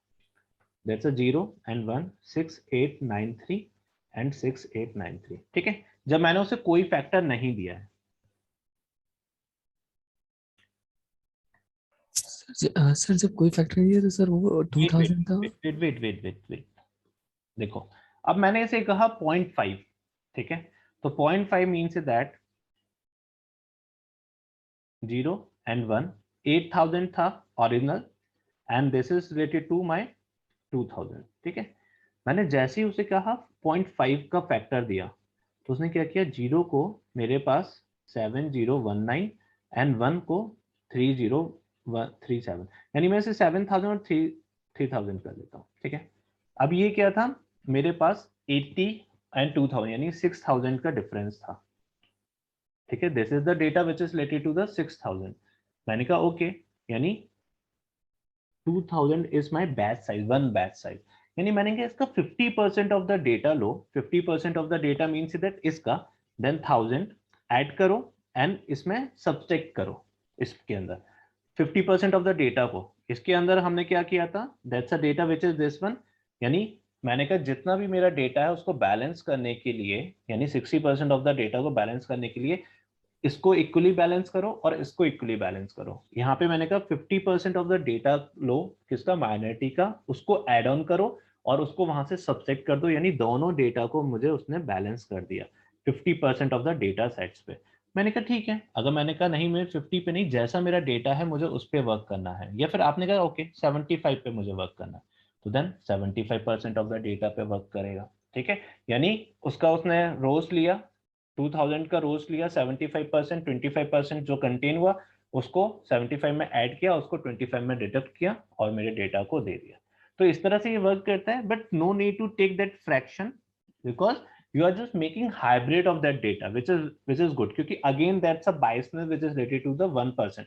यानी आप कितने % ऑफ द कैटेगरी, यानी 12,000 है, 12,000 में 1 कैटेगरी को 75% रखना चाह रहे हो, 1 कैटेगरी को 25% रखना चाह रहे हो, डिफरेंस के. ठीक है, जो डिफरेंस बताया, अगर आप नहीं देते हो तो वो इक्वली बैलेंस कर देगा जो भी आपकी माइनॉरिटी और majority of the data set होंगे. तो यहाँ पे उसने इक्वली बैलेंस किया, क्या इतने डेटा पॉइंट्स मुझे जो कैटेगरी है मेजॉरिटी में उसे डिटेक्ट करना है और इतने डेटा पॉइंट्स मुझे जो कैटेगरी माइनॉरिटी में उसे ऐड ऑन करना है. अब ये क्या कर रहा है, डुप्लीकेट्स क्रिएट नहीं कर रही, ये क्या कर रहा है, एक न्यू डेटा पॉइंट्स क्रिएट कर रही है। New data points means that कि ये जैसे कोई डेटा पॉइंट्स यहाँ पे थे, there are some few data points, इसने क्या किया जब हमने क्रिएट किए माइनॉरिटी में, तो इसने यहाँ पे एक इनकी नियर डियर ही कुछ नए डेटा पॉइंट्स क्रिएट कर दिए। यानी बहुत ज्यादा यहाँ पे नहीं गया, यहाँ पे नहीं गया, इसी के आसपास की वैल्यूज लेके, मेरे कॉलम्स की वैल्यूज लेके फीचर्स की, वहां पे नए डेटा पॉइंट्स क्रिएट कर दिए। तो दैट्स अ ब्यूटी। क्या this is the best technique which is the hybrid of the under sampling and the over sampling as well as the other technique which is the focal length. तो ये एक नए data points create करता है and through which you can just make your model in a very good way. तो here you can सी, मैंने कहा ठीक है स्प्लिट करो, क्रिएट करो, RFC यूज कर रहा हूँ, ठीक है। Now you can see that this is may be sound so good, है ना, 85% 84, वहां पे 95% 94 आ रहा था किसमें, ओवर सैम्पलिंग में, and the accuracy is also 85%। That's part is good. ये एक अच्छा भी लग रहा है और एक बैलेंस भी है। नए डेटा पॉइंट्स पे आप वर्क कर रहे हो तो हमेशा आप यूज करो, that's a hybrid technique which is good one, that's a SMOTE technique. Yes, अब कोई क्वेश्चन हो तो पूछो। सर ये जो डेटा पॉइंट्स हैं ये तो end of the day duplicates ही हुए ना सर, क्योंकि ही इज नहीं not taking the data from another data set. नहीं, तो डुप्लीकेट डेटा सेट से तो कोई डुप्लीकेट्स मीन्स दैट जैसे अब मुझे 2000 का अगर मैं इसका 25% भी लेते, 50%, suppose we take the 50% of the fraction, 2000 का 50% में 1000 इसमें ऐड कर देता हूँ और 48,000 में से 50% में हटा देता हूँ। हटाने का तो चलो पॉसिबिलिटी हो जाती है, you can reduce your data one side data. I'll tell you, wait, लेकिन 2000 के अंदर जो आपने 1000 एक्स्ट्रा दिया है वो कहीं डेटा सेट से तो उठाया नहीं है, वो तो डुप्लीकेट ही डेटा पॉइंट उसके नियर बाय क्रिएट किया ना। बता रहा हूँ, wait. Let's suppose Balvinder, age is 25, class, not class, I can say, gender, male, academic, I can say grad, and there's a marks, which is 94. Let's suppose Meenakshi and Ritesh, Sonia, Viplav, ठीक है, 22, 20, then 25, and then 26, female, Ritesh, male, female, male, grad, postgrad, and then PhD, I can say is grad, and then it's PhD. Meenakshi is 60, 50, then 70 and 80. मेरे पास ये data points है, ठीक है, let's suppose. अब जैसे ही मैंने नए डेटा पॉइंट्स क्रिएट किया, ठीक है, and then there's a one point I can say qualify for any exam, ठीक है, लेट्स सपोज किसी कंपनी में इंटरव्यू हुआ, उसमें क्वालिफिकेशन के लिए, तो 1 0 1 0 0 0, ठीक है। तो मेरे पास कुछ ऐसे डेटा पॉइंट्स हैं जो ये वाले हैं। अब मैंने क्या किया, ये जो 0 वाले हैं ये मेरे मेजॉरिटी में है और 1 वाले इज माइनॉरिटी। मैंने हाइब्रिड कंडीशन यूज किया, तो मैंने कुछ नए डेटा पॉइंट्स क्रिएट किए, ठीक है। तो मैंने कहा ओके 3 इसके मेरे पास आ जाए और 3 ही मेरे पास इसके आ जाए, ठीक है। तो एक मुझे क्या करना है, इसका नया डेटा पॉइंट क्रिएट करना है और इसको एब्सोल्यूट करना है। तो मैंने कहा ठीक है, जो मेरे पास मीनाक्षी वाला डेटा पॉइंट है उसको एब्सोल्यूट करते हैं और बाकी डेटा पॉइंट को जो मुझे 1 है उसको क्रिएट करते हैं। तो ये क्या करेगा, जिसको आप एब्सोल्यूट कर रहे हो ना, इसी डेटा पॉइंट के नियर डियर कोई पॉइंट दे देगा। जैसे लेट्स सपोज अब मीनाक्षी इज नॉट इंपॉर्टेंट, पहले ही मैंने ऑलरेडी वो कर लिया है pd.getDummies, तो ये तो 1010 पे। तो लेट्स सपोज इसने कहा ओके 20 को मैंने 22 को ऑब्सोल्यूट किया है, तो I can say 21.4। Female, okay female, then post grade है, ओके पोस्ट ग्रेड है क्योंकि this is just nominal category. Then 60 है, okay I can say it's 58 और 62। तो ये डुप्लीकेट नहीं क्रिएट किया इसने, ठीक है, एक नया डेटा पॉइंट नियर डियर में डेटा पॉइंट्स ला दिए, यानी एक आसपास के डेटा पॉइंट्स आपको और दे दिए जो एक्चुअल डेटा पॉइंट्स है उसके आसपास। तो वो क्या कर रहा था, ओवर सैम्पलिंग। क्या, लेट सपोज ये मेरा डेटा, इसकी ही डुप्लीकेट क्रिएट कर दी। जैसे I can say this one 1 one Ritesh ही क्रिएट कर दिया यहाँ पे, रितेश 20 मेल PhD एंड 50, उसने ये कर रहा था वो, यानी सेम एग्जैक्टली कर रहा था, बट ये क्या कर रहा है, आसपास पॉइंट्स लेके कर रहा है और फिर ट्रेन कर रहा है, यानी मशीन को वो कुछ नए पॉइंट्स दे रहा है। अब मशीन 60 है, इसकी जगह वो 62 दे सकता है, 50, अब ये रैंडमली है, ये मेरे ऊपर नहीं है, ये मैं भी नहीं कर सकता, ये रेगुलेट मैं नहीं कर सकता क्या, how to just make these points, it totally depends on the hybrid condition, क्या it totally randomized condition, I can say it totally done by the randomized condition, it is not regulated by me, it is regulated by the algorithm, and algorithm, okay, algorithm ने कहा नहीं मुझे 27 लेना, maybe there is a possibility also, but इतना फार वो जाता नहीं है, अगर आप चेक करोगे डेटा को इतना फार नहीं जाएगा, वो थोड़े ही उसके आसपास रहेगा, तो ये इस तरह से नए डेटा पॉइंट्स क्रिएट करता है, तो it is not exactly duplicate, it is the case of you can से near points, near data points with different values, तो डिफरेंट वैल्यू है, आप डुप्लीकेट्स करोगे तो वो आपको शो नहीं करेगा, बट अगर आप ओवर सैम्पलिंग में करोगे then it can show, got it. तो थोड़ा सा पैटर्न, मतलब सर मतलब इट मींस विदाउट नेम ये एज कंसीडर करके जेंडर कंसीडर करके एक नए एवरेज लेके एक नए डेटा बनाएगा। बिल्कुल बिल्कुल बिल्कुल। ओके, तो मतलब जैसे 25 है, 27 है, 20, तो इन तीन मेंबर्स का एवरेज लेगा या मीन लेगा या मोड लेगा कुछ एज भी पर कर द सकते, एल्गोरिथम, कुछ भी और कर एक नया डेटा पॉइंट बनाएगा, बट बिल्कुल। It does not have a name, पर कोई नेम नहीं होगा उसमें। हाँ देखो नेम हाँ। एक्चुअली आई टेल यू, हम्म, अब ये नेम तो मीनाक्षी तो होगा नहीं, यहाँ पे क्या बन जाएगा, एक फीचर बन जाएगा, है ना, मीनाक्षी का मैं वन हॉट एनकोडिंग कर, तो या वो करेक्ट। 0001 होगा, है ना, 00, अब ये वाला रो तो हट चुका है ना 001 वाला, तो मीनाक्षी का जहाँ पे 0 देना है वो वहां 0 भी दे सकता है, वहां 1 भी दे सकता है, वो अफेक्ट ही नहीं करेगा, क्योंकि it is not a big deal for the machine learning, क्योंकि वो वहां से तो अब मीनाक्षी वाला रो तो रिकॉर्ड तो हट चुका है, वो अब किसका रिकॉर्ड क्रिएट कर रहा है, जो मेरे माइनॉरिटी में है, तो माइनॉरिटी में बलविंदर और रितेश वाला जो रिकॉर्ड्स है वो माइनॉरिटी में है, तो उसकी रेस्पेक्टिवली उसे क्रिएट करना है, और वो ज्यादा किस पे कॉन्शियस है, वो वैल्यूज के लिए जो मेरी डिपेंडेंट वैल्यूज हैं, तो उसने कहा मुझे डिपेंडेंट वैल्यू यानी मुझे 1 क्रिएट करना है वहां पे, तो अगर मेरे मीनाक्षी के रिगार्डिंग जो ऑब्सोल्यूट हो भी रही है वो उसे 0 दे दे या 1 दे दे, इट वोंट मैटर, क्योंकि नॉमिनल कैटेगरीज कभी भी मैटर नहीं करती, वो आपके पास 0101 में आएंगी, वो सिर्फ इसलिए होता है, लेट सपोज अगर आपका क्लाइंट कहता है कि मुझे नेम्स भी चाहिए ड्यूरिंग डिप्लॉयमेंट, है ना, तो ड्यूरिंग डिप्लॉयमेंट अगर उनको नेम्स भी चाहिए, क्या वो बलविंदर, मीनाक्षी, रितेश, सोनिया, जबकि कभी होगा नहीं प्रैक्टिकली, कभी 99.9999% प्रैक्टिकली कभी होगा नहीं कि वो उन्हें नेम्स चाहिए होंगे, क्या बलविंदर, रितेश, क्योंकि किसी का कुछ भी नेम हो सकता है, तो this is just a very useless category, specially in the data set, आप हमेशा इसे ऑब्सोलीट ही कर दोगे ना, मॉडल को ट्रेन करने से पहले आप इसे हटा ही दोगे, that's a part of feature engineering, तो आप उसे पहले ही हटा दोगे, चलो आपने नहीं भी हटाया तो भी वो क्या करे, 0 दे या 1 दे, इट वोंट मैटर, ठीक है, तो वो कुछ भी दे सकता है, उसकी वैल्यू कुछ भी दे सकता है, ये मेरे हाथ में भी नहीं है, ये सिर्फ मशीन के हाथ में, वो कुछ भी दे सकता है, 0 भी दे सकता है, 1 भी दे सकता है, लेकिन कुछ ना कुछ वैल्यू जरूर दे देगा, ठीक है, got it everyone, anyone having any issue?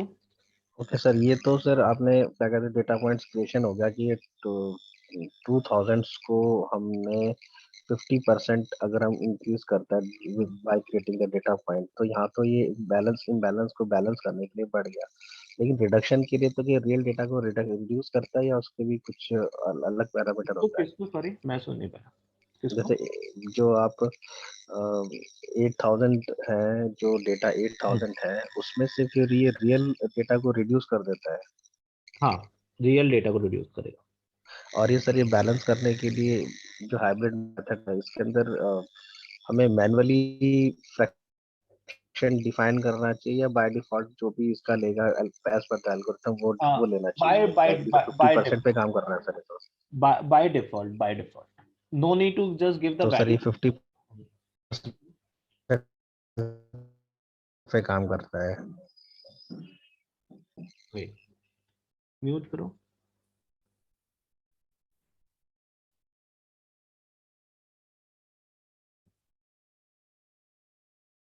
That's a sampling strategy which is auto, ठीक है, अब ऑटो मीन्स दैट क्या आप सिंपली क्या कर रहे हो, उसको एक स्ट्रेटेजी दे रहे हो, यानी आप कह रहे हो कि अपने अकॉर्डिंग वर्क करो, ठीक है, बट आपने कहा क्या नहीं मैं 50% ऑफ द डिफरेंस के वर्क करना चाहता हूँ, तो then you can go for this one. तो equivalent not to majority, that's a part. तो आप क्या करो उसके जैसे पाइथन करना चाहता है उसके अकॉर्डिंग वर्क करो। 50% अगर मैंने 0.5 रेशियो दे दिया तो वो क्या करेगा, माइनॉरिटी को वर्क करेगा किसके, डिफरेंस के 50%, यानी 1000 रोज ऐड कर देगा किसमें, और 1000 रोज डिटेक्ट कर देगा जो मेजॉरिटी में है। तो ये इस तरह से रेशियो पे वर्क करेगा। बट अगेन वो क्या करेगा, डेटा को 70-30% के रेशियो में आ गया, which is also not good. तो इससे अच्छा क्या है, पाइथन को खुद ही कह दो कि आप ऑटो मोड में जाके वर्क करो। Auto mode is the best mode, क्योंकि ऑटो मोड में वो खुद बैलेंस करने का कोशिश करता है क्या कितना डिफरेंस है, उसके बेसिस पे कितना मुझे इन्फ्यूज करना है और कितना मुझे कर्टेल करना है मेरे उस डेटा पॉइंट में से। तो बहुत ज्यादा ऐसा भी नहीं होगा कि आपके पास एकदम से बहुत कम हो जाएगा या बहुत रिड्यूस हो जाएगा। जैसे अगर 100,000 है मेरे पास और वो 99,000 है, तो ऐसा भी नहीं करेगा कि वो इसको एकदम से इन्फ्यूज कर दे और उसको एकदम से कर्टेल कर दे। तो वो अपने आप ही ऑटो मोड में बैलेंस करेगा। अगर आपने 0.5 ले लिया तो again that's a difference is very very huge, तो वो क्या करेगा उसके डिफरेंस का 50% लेके ऐसे इन्फ्यूज कर देगा, उसे कर्टेल कर देगा, तो प्रॉब्लम हो जाएगा। तो no need to give your input value under the sampling strategy, otherwise it will create some kind of issue for you. So the best part is that क्या just do wisely without giving any manual value in the smoothec technique. तो वो Python अपने आप ही just use your brain, Python will use their brain, and then according to the algorithm which is defined under the smoothec, it will just make your data points in a balanced condition. Got it? Yes, and Shailesh, what work like KNN, because उसमें भी हम nearest neighbor के data points ले लेते हैं ना? no, the difference I'll say yes. KNN is not just kind of nearest data points लेते हैं वहाँ पे। KNN is different algorithm। वहाँ पे थोड़ा सा आपने थोड़ा सा सही कहा है। उसमें क्या होता है, जैसे आपने क्या कहा k equals to 5, तो वहाँ पे आप क्लस्टरिंग करते हो। तो मेरे कुछ डेटा पॉइंट्स हैं, let suppose this is my some data points, ठीक है, दो कैटेगरी है मेरे पास। तो let suppose these two categories. अब मेरे क्लाइंट ने प्रेडिक्ट किया क्या कोई न्यू डेटा पॉइंट है जो यहाँ पे लाई कर रहा है, तो उसने कहा कि ये point whether belonging from this category purple और पिंक। तो यहाँ पे आपने कहा k इक्वल्स टू 5, यानी 5 नियरेस्ट पॉइंट आपने कंसिडर करे। Let's suppose these 5 nearest point आए इस पॉइंट के, है ना, जो नया कैटेगरी आया, जैसे ये नया कैटेगरी था, नया डेटा पॉइंट था, तो ये 5 डेटा पॉइंट से नियरेस्ट है। तो कौन कौन से, 2 purple, sorry 2 is purple and 3 are pink. तो मैं कह दूंगा कि ये जो डेटा पॉइंट है वो इस कैटेगरी से बिलोंग कर रहा है, but this is not the correct method, that's why KNN called as lazy learner. क्योंकि अभी तो आपने क्या किया ना, एब्रप्टली 5 को कंसीडर किया है, आपने कैलकुलेट नहीं किया कि 5 ही होने चाहिए। मैंने कहा नहीं ये 50 होने चाहिए, आपने 5 कैसे ले लिया। तो that's why that is called as lazy learner. हम लोग देखेंगे तो हम अगेन मॉडल को ट्रेन करते हैं और ऑप्टिमाइज वैल्यू निकालते हैं k का, क्या किस k की वैल्यू पे मुझे सबसे अच्छा एक्यूरेसी मिल रहा है। Then you can say that कि इसीलिए ये क्या है, एक ऐसा एल्गोरिथम है जो फिट एंड ट्रेन करने के बाद फिर दोबारा से उसको दोबारा फिट किया जाता है। मतलब means that to find the best value of the k, you have to fit again that the same model, and after getting the value of k, you again fit, again get your result. So that's why it's called as lazy learner। तो ठीक है, उसके पीछे यहाँ पे क्या कर रहा है, ये नए पॉइंट्स को इंडक्ट कर रहा है, ये यहाँ पे नए पॉइंट्स को इंडक्ट कर रहा है जो उसके नियर डियर है। और यहाँ पे ये क्या करता है, ये पता करता है कि मेरा ये डेटा पॉइंट है किस नियरेस्ट पॉइंट से कंसीडर्ड हो रहा है बेस्ड ऑन द इक्विलिडियन डिस्टेंस। अब ये देखेंगे हम, ठीक है, which is the formula of the x2 minus x1 का square plus y2 minus y1 का स्क्वायर। तो दोनों में डिफरेंस है। यहाँ पे एक नए डेटा पॉइंट्स क्रिएट हो रहे हैं नियर डियर डेटा पॉइंट्स के, वहां पे नियरेस्ट डेटा पॉइंट को कंसीडर किया जाता है बेस्ड ऑन द इक्विलिडियन डिस्टेंस। जिस पॉइंट से वो नियरेस्ट आएगा, मेजॉरिटी ऑफ द दैट उस डेटा पॉइंट को बोल देगा कि मैं इस कैटेगरी से बिलोंग करता हूँ। जैसे यहाँ पे लेट्स सपोज पर्पल डायबिटिक है, पिंक आर नॉन डायबिटिक। अब कोई आपको नया डेटा पॉइंट आया कि किसी का एज 52 है, ये वैल्यूज हैं, वो डेटा पॉइंट यहाँ पे लाए और इससे डिस्टेंस कैलकुलेट करोगे, उसने कहा क्या नॉन डायबिटिक मुझे प्रिडिक्ट करना है, ठीक है, according to my algorithm. But मैंने फिर ये पूछा कि आपको कैसे पता कि k इक्वल्स टू 5 पे ही करना है? मैंने कहा k इक्वल्स टू 7 पे करके देख लो, तो हो सकता है k इक्वल्स टू 7 पे ये डायबिटिक कैटेगरी में चला जाए, यानी 7 डेटा पॉइंट्स से कंसिडर करेगा, तो हो सकता है 4 डायबिटिक आ जाए, 3 नॉन डायबिटिक आ जाए, तो आप कहोगे डायबिटिक। तो वो k का वैल्यू फाइंड आउट करना पड़ता है, then you can say okay this is the best algorithm. तो वो देखेंगे, ठीक है, गॉट इट, समझ में आया मीनाक्षी? दैट्स अ और Yes. वैसे भी सर केएनएन को तो हम इम्प्यूटर्स ट्रीट करने के लिए ज्यादा सही मान करते हैं। हाँ, वो इम्प्यूटर इसलिए है ना क्योंकि जैसे हमने देखा था KNN imputer and iterative imputer feature engineering में देखा भी था, तो वो क्या करता है, इसी तरह से वर्क करता है, यानी based on my Euclidean distance के मेरे इस डिस्टेंस इम्प्यूटर्स को ट्रीट करे। बस, तो इसलिए हम लोग उसे रखते हैं, क्योंकि अगर मेरे पास यहाँ पे 20 है, यहाँ पे 22 है, तो definitely there is some value which is related to the 20 and the 20 and 22 है, तो इसके बीच में अगर मैं कोई वैल्यू इंप्यूट कर रहा हूँ तो डेफिनेटली इसी डिस्टेंस के अकॉर्डिंग होना चाहिए, दैट्स वाई, है ना, तो हमने वहां पे KNN इम्प्यूटर यूज किया था। तो समझ में आया? मैं अगेन रिपीट कर रहा हूँ that balance approach is very very important, ठीक है, क्योंकि इसके बिना अगर आप मॉडल को ट्रेन कर रहे हो you will get the accuracy. देखो रैंडम फॉरेस्ट पे आपको 87% एक्यूरेसी मिला था, और जनरली कंपनीज ये करती हैं, मैं ये नहीं कह रहा सारी कंपनीज करती है, ठीक है, मैं मोस्टली जो बिगनर्स होती हैं या new adopting data science companies होती हैं, वो एक्यूरेसी पे वर्क करके और मॉडल को डिप्लॉय करने का कोशिश करती हैं, but this is not the correct way. You have to check related to your dependent categories. If your particular feature is imbalanced, then you have to make a balance.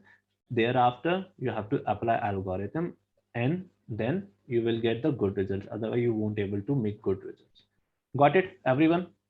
Any issue in this part? अब यहाँ पे देखो छोटी सी चीजें हैं, वो मैं आपको समझा देता हूँ। डिस्टेंस बेस्ड एल्गोरिथम कौन कौन सी बताई थी मैंने? Linear, logistic. Okay, so linear, logistic and और कौन कौन सी बताई थी? Yes, there is a support vector and there is a KNN, ठीक है, ये 4 एल्गोरिथम्स कैसी हैं? डिस्टेंस बेस्ड एल्गोरिथम है। ये डिस्टेंस बेस्ड जितनी भी एल्गोरिथम्स हैं, ये सबसे ज्यादा क्या होती हैं? बायस एल्गोरिथम्स होती हैं, यानी अगर एक भी कैटेगरी इम्बैलेंस हो गई, इनके रिजल्ट हमेशा बहुत बेकार आने वाले हैं। अभी हमने देखा भी था ना, लॉजिस्टिक रिग्रेशन में कितना आता? 0.06%, किसका? एग्जिटेड का। KNN यूज करोगे तो आपको यही रिजल्ट देगा, रिजल्ट मतलब थोड़ा सा अच्छा देगा, बट यही बहुत बेकार एक्यूरेसी देगा। Support vector is also same that. तो मेरे पास अब बचा tree, decision tree, random forest, ठीक है, which is the ensemble technique, that's a technique which is related to tree technique, and there is a boosting, ठीक है। तो ये भी टेक्निक अब बूस्टिंग में हम लोग पढ़ेंगे, there is a gradient boost and XG boost. ये दो टेक्निक को बोला जाता है because it is a part of the deep learning, gradient and the XG boosting, क्योंकि इसमें वेटेज होता है, दैट्स अ बैक प्रोपेगेशन। तो मैं बूस्टिंग को थोड़ा बाद में पढ़ाऊंगा, पहले मैं डीप लर्निंग आप लोगों को पढ़ाऊंगा, ठीक है। इसके बाद मैं आज ना आपको लेट्स सी देखते हैं, बूस्टिंग में आपको एंड में पढ़ाऊंगा, क्योंकि boosting is also subset of deep learning algorithms. तो उससे पहले मैं आपको या तो एनएलपी पढ़ा दूंगा या डीएल पढ़ा दूंगा, डीप लर्निंग एंड एनएलपी पढ़ा दूंगा, ठीक है, तब हम बूस्टिंग पे देंगे तो आपको बूस्टिंग समझ में आएगा, अदरवाइज उसका डेरिवेशन जो है वो ही नहीं समझ में आएगा। This is related to the partial derivation, यानी बैक प्रोपेगेशन पे वो वर्क करता है। तो उससे पहले हमें कुछ समझना पड़ेगा, न्यूरल नेटवर्क्स क्या होते हैं, बैक प्रोपेगेशन क्या होता है, how to just auto tune the weightage of my neural networks, ठीक है, या फिर उसके अंदर हिडन लेयर्स होती हैं, उसे कैसे करते हैं। तो firstly we will do the deep learning part and then we will do that rest of the part, ठीक है। तो बूस्टिंग में आपको एंड में पढ़ाऊंगा। तो बूस्टिंग को बोला जाता है कि this is the best technique specially in case of machine learning, but जब हम कर लेंगे बूस्टिंग को पढ़ लेंगे, उसके बाद दोबारा से इम्बैलेंस डेटा सेट पे अप्लाई करोगे तो भी आप देखोगे कि बूस्टिंग भी अच्छे रिजल्ट्स नहीं दे पाता, यानी कोई भी टेक्निक ऐसा नहीं है जो इम्बैलेंस को हैंडल कर पाए। और ये मैं नहीं कह रहा, ये आपको खुद करके देखना भी है, ठीक है, क्योंकि हो सकता है आप इंटरव्यू में जाओ और इंटरव्यू में आपका इंटरव्यूअर आपसे पूछता है कि विच इज द बेस्ट एल्गोरिथम, तो आपने कहा लेट सपोज क्या आपने स्टेटमेंट दिया कि बैलेंस एंड इनबैलेंस के अकॉर्डिंग, तो उसने कहा नहीं रैंडम फॉरेस्ट अप्लाई करो, होता ही है। ठीक है। बहुत सारे केसेस में होता है जब आप हम लोग प्रोजेक्ट्स भी करते हैं तो क्लाइंट भी कुछ छोटे छोटे इंटरव्यूज लेते हैं, तो हो सकता है कि कौन सा एल्गोरिथम अप्लाई करना है, आपने ये बताया, तो वो माइंडसेट है। तो आपको ये अपने पास एग्जाम्पल रखने हैं जिससे आप उन्हें शो भी कर पाओ, ठीक है।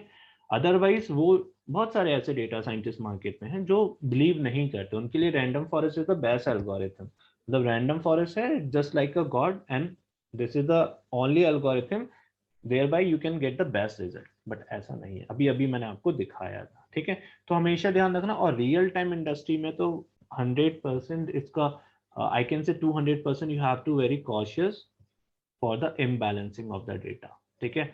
अदरवाइज एक्यूरेसी अच्छा आएगा, डिप्लॉयमेंट कर दिया, क्योंकि deployment is very costly, it is not very kind of, जब तक आपके फ्लोर पे है तब तक मॉडल का कॉस्ट नहीं है, डिप्लॉयमेंट के बाद मॉडल का कॉस्ट 10 टाइम्स हो जाता है, ठीक है। तो हमेशा ध्यान रखना कि डिप्लॉयमेंट से पहले ये बात करो या फिर इस पे वर्क करो। Got it? Anyone having any doubt so far? किसी को कोई डाउट? सर डाउट ऐसे नहीं, सो वो XSM YSM सर, वो वहाँ XSM का क्या रोल है? Which one? Sir line number 108। कोई बताओ रितेश को, लाइन नंबर 108 का मतलब क्या है? सर YSM तो ठीक है, मतलब पर XSM। अब अभी सब आंसर मिल जाएगा, वेट, कोई बताओ ये XSM और YSM का मतलब क्या है? Sir, we use Smotech algorithm. ये इसमें XSM और YSM का मीनिंग बता दो बस रितेश को। सर, इस मोटे की यूज किया सर फिट करने के लिए एक्स में और वाई में, जो आपका 20% और जैसे अभी सर बता रहे थे 20% और 2000 जो डेटा है और 8000 जो डेटा है, that will fit in the Y and S for the SMOTE. What it Ritesh, समझ में आया? जो इम्बैलेंस डेटा है उसको है एक्स मतलब 2000 आ गया आपका अमाउंट, या वाई में आया आपका 8000 आ गया, एक्स ठीक एंड है। वाई, तो okay, thank you Balvinder. Ritesh, X और वाई है क्या? सर मतलब X मेरा सॉरी इंडिपेंडेंट वेरिएबल है, और सर Y में डिपेंडेंट वेरिएबल। वाई डिपेंडेंट, ठीक यस है। सर। वाई डिपेंडेंट मेरे पास कितनी है? 10,000। और एक्स की ये कितनी है? सर ये भी 10,000। ये भी 10,000। ये दो पार्ट में बाइफरकेटेड है, 2,000 एंड 8,000। Got it? हाँ है सर। ना? ये जो इंडिपेंडेंट हैं, अगर मैं उनकी रिकॉर्ड्स की बात करता हूँ तो ये भी इस तरह होंगी, यस सर।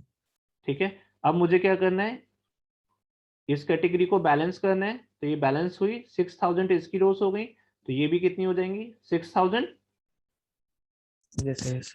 है ना। और ये भी 6,000 हुई, तो ये भी क्या हो जाएंगी? 6,000। तो मुझे उसे पाइथन को बताना पड़ेगा ना कि एक वेरिएबल बनाया, फिट कर रहा हूँ सैंपल एक्स एंड वाई को, है ना। Fit sample X and Y, यानी एक्स मेरे पे क्या था, एक्स एंड वाई ये था, 10,000 दोनों का था, तो इसकी 6,000 कर दो, ठीक है। तो इसकी 6,000 हो गई, और इसकी भी 6,000 कर दो, तो इसकी भी 6,000 हो गई। तो एक्स एक्सएम मेरे पास क्या हो गई? 6,000 रोज हो गई, ठीक है। और वाई एसएम मेरे पास 6,000 रोज उसकी हो गई। Got it? समझ में आया? यस सर, आ गया। ठीक है। Yes, anyone having any doubt, any issue? No one? Yes or no? Now come to the So next. no doubt. Okay, come to the next algorithm, which is k nearest neighbor. ठीक है, मैं boosting से पहले आपको k nearest neighbor करा देता हूँ, ठीक है। तो इसे समझने का कोशिश करते हैं ये किस तरह से वर्क करता है, ठीक है। Wait, I am just open your screen.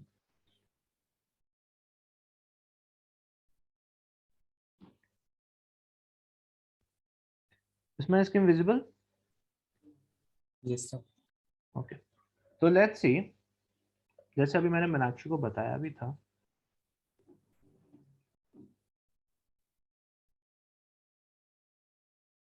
इसमें भी मेरे पास एल्गोरिथम में क्लासिफिकेशन और रिग्रेशन, ठीक है। यानी क्लासिफिकेशन और रिग्रेशन है बेसिकली। मेरे पास इस तरह की एल्गोरिथम, यानी इस तरह का डेटा सेट आएगा, जैसे decision tree classifier, decision tree regressor, random forest classifier, random forest regressor, linear regression, logistic regression. इसी तरह KNN regressor and KNN classifier. ठीक है, तो पहले क्लासिफिकेशन का एग्जांपल समझने की कोशिश करते हैं। तो लेट्स सपोज क्लासिफिकेशन यानी मेरे पास y डिपेंडेंट का मैं y डिपेंडेंट मेरे पास कैटेगरीज होंगी 0 एंड 1। ठीक है, तो let's suppose 0 category is Covid negative and 1 category is Covid positive. ठीक है, it's simple, Covid negative and Covid positive category. तो मैंने इस कैटेगरीज को प्लॉट किया एंड ये मेरे पास कुछ इस तरह है, Covid negative in this form. ठीक है, मेरे पास कुछ रिकॉर्ड्स हैं और वो इस तरह से स्प्रेड हो रहे हैं। अब मैं से लेट्स सपोज मेरे पास 10 फीचर्स हैं, तो 10 डिमेंशन में मैं शो नहीं कर सकता। You can imagine in the 2 dimension के मेरे पास कोई डेटा पॉइंट्स के रिगार्डिंग ये इस तरह से बिहेव कर रहे हैं। ठीक है, कुछ रिकॉर्ड्स मेरे पास इस तरह रिकॉर्ड्स हैं। ठीक है, and the one thing is that कि मैंने जब अपने डेटा को देखा, यानी y को मैंने डेटा को देखा which is of non linear type of data, यानी जब मैंने इसका स्कैटर प्लॉट किया with different feature, I can understand, I can visualise this is just a example of non linear. ठीक है, मेरा डेटा कैसे स्प्रेड लीनियर, अगर ये लीनियर का होता तो यानी मैं एक by the help of just drawing simple line I can just demarcate my categories labels. So this is just kind of linear data set, है ना। तो that's how you can understand कि logistic regression you can directly apply, but यहाँ पे कुछ data set ऐसे हैं। तो जो green है वो कैसा represent कर रहा है आपको, COVID negative। ठीक है, that's a one level which is present in my dependent, and there's another level, ये कुछ ऐसे हैं।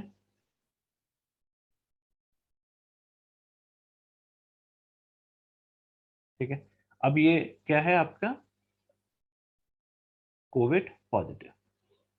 ठीक है, 2 कैटेगरीज हो गई विच इज 1 और 2, सिंपल।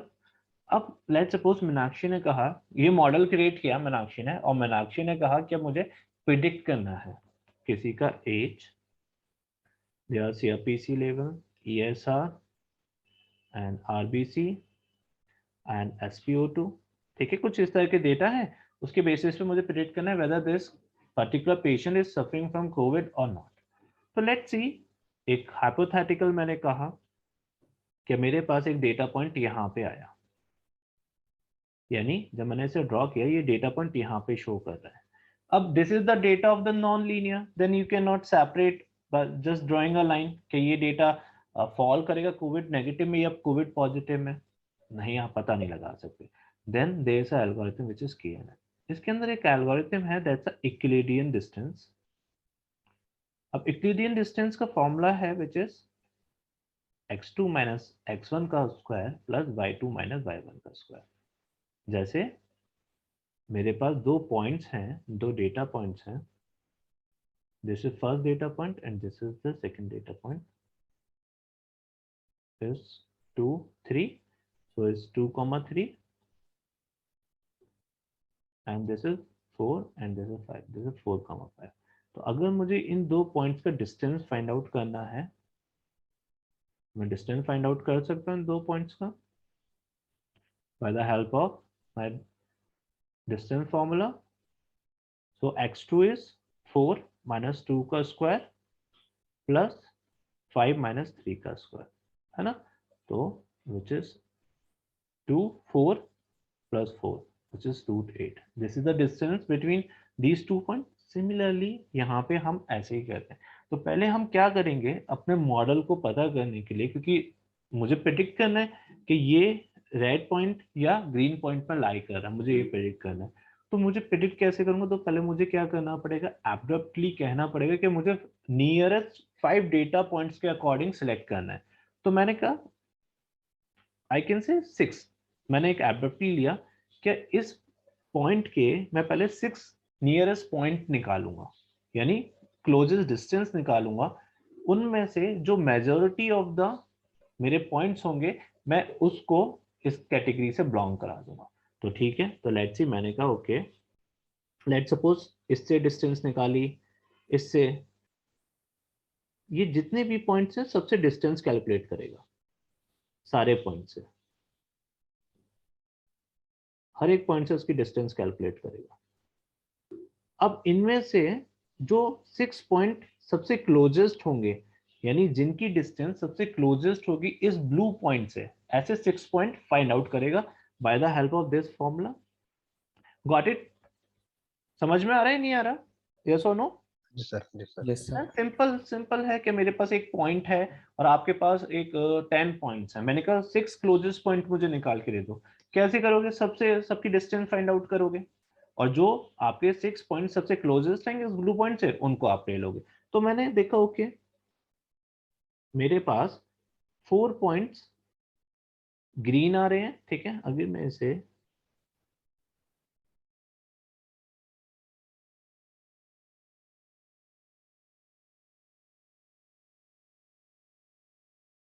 ठीक है, मैंने देखा ओके, मैं यहाँ पे पहले ड्रॉ कर देता हूँ कुछ points and then this one also, ठीक है। तो मैंने ये पॉइंट्स को ड्रॉ किया सिंपल अपने, और मैंने देखा ओके, इसे क्लोजर डिस्टेंस फाइंड आउट करने के बाद ये पॉइंट, ये पॉइंट, ये पॉइंट, ये एंड ये 2 पॉइंट्स मेरे पास क्लोजेस्ट आ रहे हैं, ठीक है। ये सबसे क्लोजर डिस्टेंस में थे। तो 4 पॉइंट मेरे पास कैसे रहे? It's Covid negative.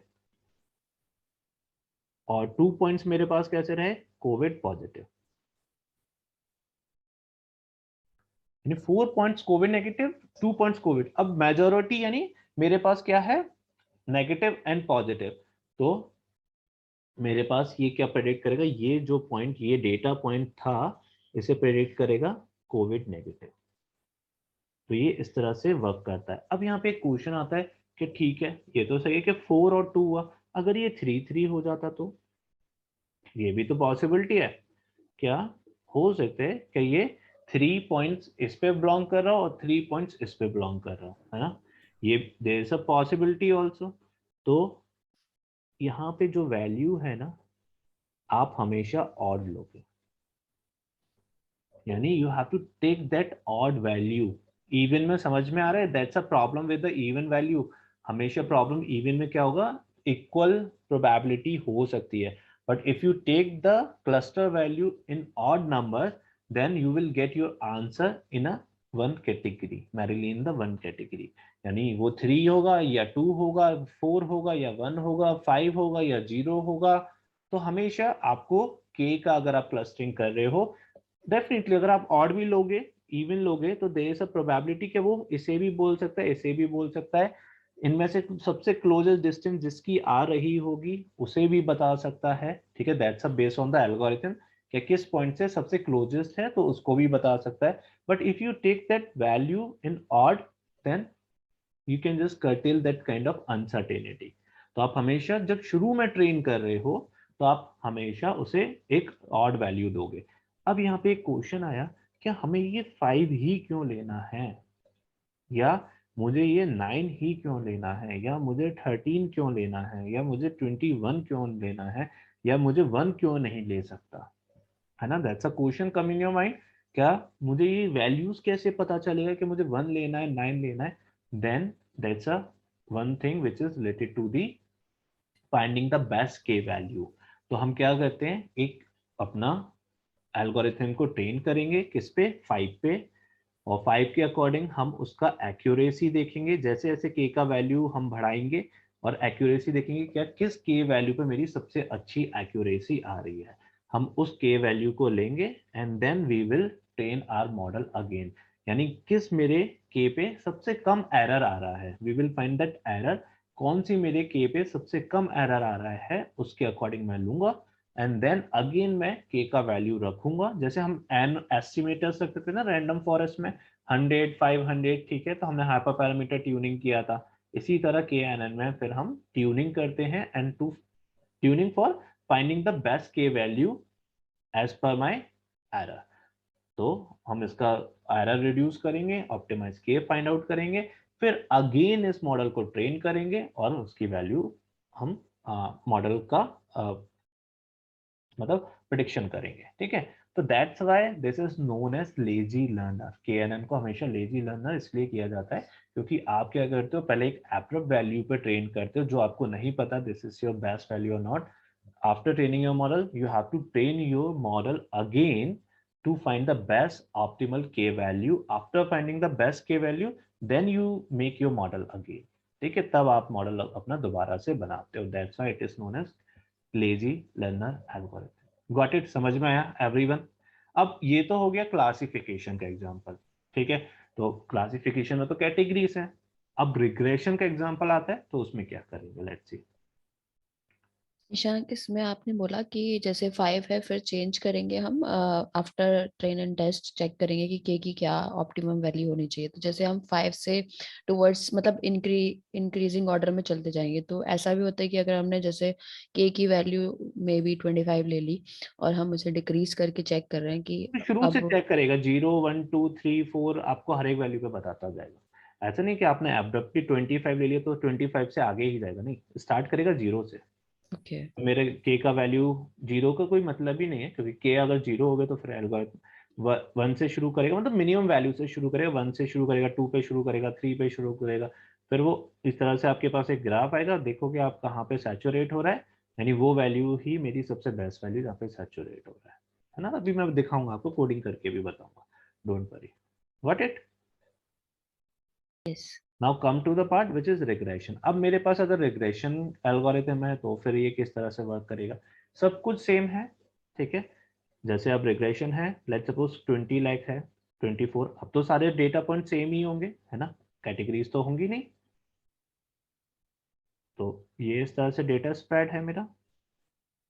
अब नया डेटा पॉइंट मेरा यहाँ पे आया, let's suppose this is my data point, new data point.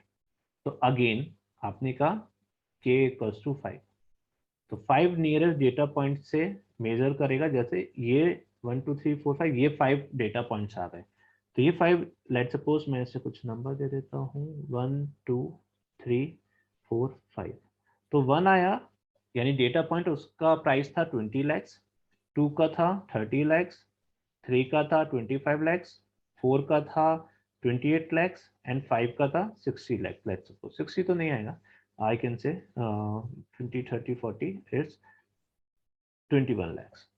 तो ये क्या करेगा, इन 5 का मीन ले लेगा, मीन वैल्यू आपको प्रेडिक्ट करके दे देगा, ठीक है। अब मैंने यहाँ पे क्या पहले एक बोला 60 लाख, फिर मैंने बोला 60 लाख तो नहीं होगा, there is a logic behind it. इससे क्या समझ में आया कि मैंने कहा 60 लाख, फिर मैंने कहा 60 लाख तो नहीं होगा, इससे क्या समझ में आ रहा है। अच्छा ये पहले वेट, ये समझ में आया 20 लाख 30 लाख 5 नियरेस्ट पॉइंट होंगे, है ना, इसी के आसपास 5 नियरेस्ट पॉइंट होंगे और उनका मीन लेके वो प्रेडिक्ट कर देगा, ठीक है।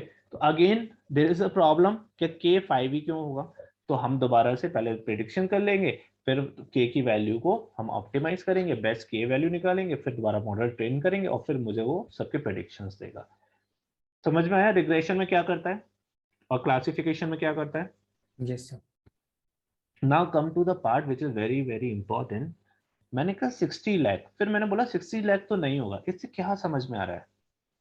सर वो बिकॉज ये नियरेस्ट pattern- डेटा पॉइंट ले रहा है, तो 60 तो सर वो बहुत ज्यादा मतलब फार हो गया ना डेटा पॉइंट से। Definitely, यानी मेरा 60 तो क्या हो जाएगा, कहीं यहाँ आ रहा होगा, तो वो 5 पॉइंट्स तो नियरेस्ट डेटा पॉइंट में नहीं आएगा।